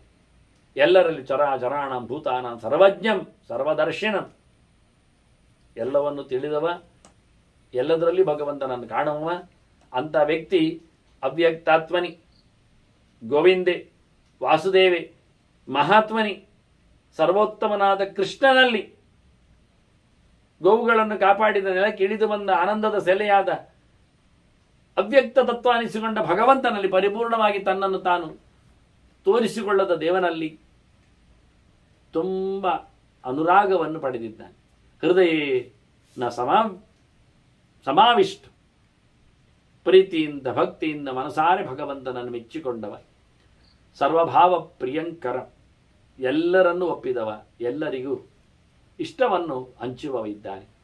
ಅಂಥವನಷ್ಟೇ ಅಲ್ಲದೆ ಭಕ್ತಂ ಭಾಗವತಂ ನಿತ್ಯಂ ನಾರಾಯಣ ಪರಾಯಣಂ, ನಿರಂತರ ನಾರಾಯಣ ನಾರಾಯಣ ನಾರಾಯಣ ಹೇಳಿಕೊಂಡು ನಾರಾಯಣನ ಹಚ್ಚಿಕೊಂಡು ಪರಮಭಕ್ತನಾಗಿ ಭಾಗವತನಾಗಿ ಭಗವಂತನ ಪ್ರಿಯನಾಗಿ ಧ್ಯಾಯಂತಂ, ದೇವರನ್ನು ಪರಮಾತ್ಮಾನಂ ಅಂತರ್ಯಾಮಿಯಾದ ಭಗವಂತನನ್ನು ನಿರಂತರ ಧ್ಯಾನ ಮಾಡುವ, ಎಲ್ಲ ಪ್ರಸಂಗಗಳಿಗೂ ಧ್ಯಾನ ಮಾಡಿ ತನ್ನನ್ನು ಭಗವಂತನಿಗೆ ಸಮರ್ಪಿಸಿಕೊಂಡವ ಹಿರಣ್ಯಕಶಿಪೋ ಸುತಾಂ, ಹಿರಣ್ಯಕಶಿಪುವಿನ ಮಗನನ್ನು ಬಂದು ಸೇರಿದ. ಹಿರಣ್ಯಕಶಿಪುವಿನ ಮಗ 4 ಇದ್ದಾರೆ, ಕ್ಲಾದ, ಸಮಲಾದ, ಪ್ರಹ್ಲಾದ, ಅನುಪ್ಲಾದ. ಮತ್ತಾರ ಅದರಲ್ಲಿ ಕೇಳಿದರೆ ಶಕ್ರಃ ಪ್ರಹ್ಲಾದಮಾಸೀನಂ ಏಕಾಂತೆ ಸಂಯತೇಂದ್ರಿಯಂ, ಪ್ರಹ್ಲಾದನೆಡೆಗೆ ಬಂದವ ಯಾರು? ಶಕ್ರಃ. 100 ಯಜ್ಞಗಳನ್ನು ಮಾಡಿ ಅತ್ಯಂತ ಎತ್ತರದ ಜ್ಞಾನವನ್ನು ಸಂಪಾದನೆ ಮಾಡಿದ, ಕರ್ಮತಂತ್ರದಲ್ಲಿಯೂ ಜ್ಞಾನತಂತ್ರದಲ್ಲಿ ಅತ್ಯಂತ ಎತ್ತರನು ಅನಿಸಿಕೊಂಡವ ನಿಜವಾಗಿ ಅಂತ ಇಂದ್ರ ಪ್ರಹ್ಲಾದನ ಬಳಿಗೆ ಬಂದ. ನಾನು ಕೊನೆಗಿಟ್ಟದ ಎಂಥವರು ಹೇಳಲಿಕ್ಕೋಸ್ಕರ ಪ್ರಹ್ಲಾದ ಹೇಗಿದ್ದಾನೆ ಅಂತ ಚಿಂತನೆ ಕೊಟ್ಟೆ. ಅಲ್ಲಿ ಬಂದಿದ್ದಾನೆ. ಯಾಕೆ ಬಂದಿದ್ದಾನೆ ಅಂದರೆ ಬುಭುತ್ಸಮಾನಃ ತತ್ಪ್ರಜ್ಞಾಂ ಅಭಿಗಮ್ಯ ಇದಮ ಬ್ರವೀತ್, ಅವನಲ್ಲಿ ಇರತಕ್ಕಂಥ ಕ್ವಾಲಿಟೀಸ್ಗಳನ್ನು ಕಂಡು ತಿಳಿದು ಕೇಳಿ ಅದು ಏನು ಹೇಗೆ ಅಂತ ತಿಳ್ಕೊಳ್ಳಿಕ್ಕೋಸ್ಕರ, ಪ್ರಹ್ಲಾದನ ಅರಿವು ಎತ್ತ ಮಟ್ಟದ್ದು ಅಂತ ಅರ್ಥ ಮಾಡಿಕೊಳ್ಳಿಕ್ಕೆ ಪ್ರಹ್ಲಾದನಲ್ಲಿಯೇ ಮಾತಾಡಿಸಿಕೊಳ್ಳುವ ಅಂತ ಬಂದ. ಅವನನ್ನು ಗೌರವಿಸಿ ಅವನ ಹತ್ರ ಕೇಳುತ್ತಾನೆ, ಹೇಳುತ್ತಾನೆ, ಅಲ್ಲ ಮಾರಾಯ, ಲೋಕದಲ್ಲಿ ಎಲ್ಲ ಜನರಲ್ಲಿ ಗೌರವ ಬರಲಿಕ್ಕೆ ಅವರಲ್ಲಿ ಗುಣಗಳಿರಬೇಕು. ಒಂದೊಂದು ಗುಣ ಇದ್ರೂ ಸಾಕು, ಜನರು ಜಗತ್ತನ್ನು ಜನನನ್ನು ಭಾರಿ ಮೆಚ್ಚುತ್ತಾರೆ. ಹಾಗಾಗಿ ನಿನ್ನಲ್ಲಿ ಮಾರಾಯ ನಾನು ಲೋಕದಲ್ಲಿ ಮೆಚ್ಚಬೇಕಾದ ಗುಣಗಳೆಲ್ಲ ನಿನ್ನಲ್ಲಿ ನಾನು ಒಟ್ಟಾದದ್ದು ನೋಡ್ತೇನಲ್ಲ ಮಾರಾಯ, ಅದು ಎಂತ ಸಾಧ್ಯ, ಹೇಗಾಯ್ತು? ಯೈ ಕಶ್ಚಿತ್ ಸಮ್ಮತಃ ಲೋಕೆ ಗುಣೈ ಸ್ಯಾತ್ ಪುರುಷ ನೃಷು, ಎಂಥ ಗುಣಗಳಿಂದ ಲೋಕದಲ್ಲಿ ಎಲ್ಲ ಜನರು ಸಮ್ಮಾನಕ್ಕೆ ಪಾತ್ರರಾಗ್ತಾರೋ ಭವತಿ ಅನುಭಗತಾನ್, ಅದೆಲ್ಲ ಗುಣಗಳು ಗುಣಾನ್ ಸರ್ವಾಂತಾನ್ ಲಕ್ಷ್ಯಾಮಿ, ನಿನ್ನೆಲ್ಲ ಎಲ್ಲ ಗುಣ ಮನೆ ಮಾಡಿದ್ದು ನೋಡ್ತಾ ಇದ್ದೇನೆ, ಅದೆಂತ ವಿಚಿತ್ರವಾಗಿದೆ ಅಂತ. ಅದು ಹೇಗೆ ಸಾಧ್ಯ ಆಯಿತು? ಅಲ್ಲಿಂದ ಮುಂದಕ್ಕೆ ಶಕ್ರ ಪ್ರಹ್ಲಾದ ಸಂವಾದದ ಚರಿತೆಯಲ್ಲಿ ಚಿಂತನೆಗಳು ಸಾಗ್ತವೆ. ಅದನ್ನು ಮುಂದಕ್ಕೆ ನಾವು ನೋಡುವ. ವಂದನೆಗಳೊಂದಿಗೆ ಶ್ರೀಕೃಷ್ಣ ನಾರಾಯಣ ನಾರಾಯಣ ನಾರಾಯಣ.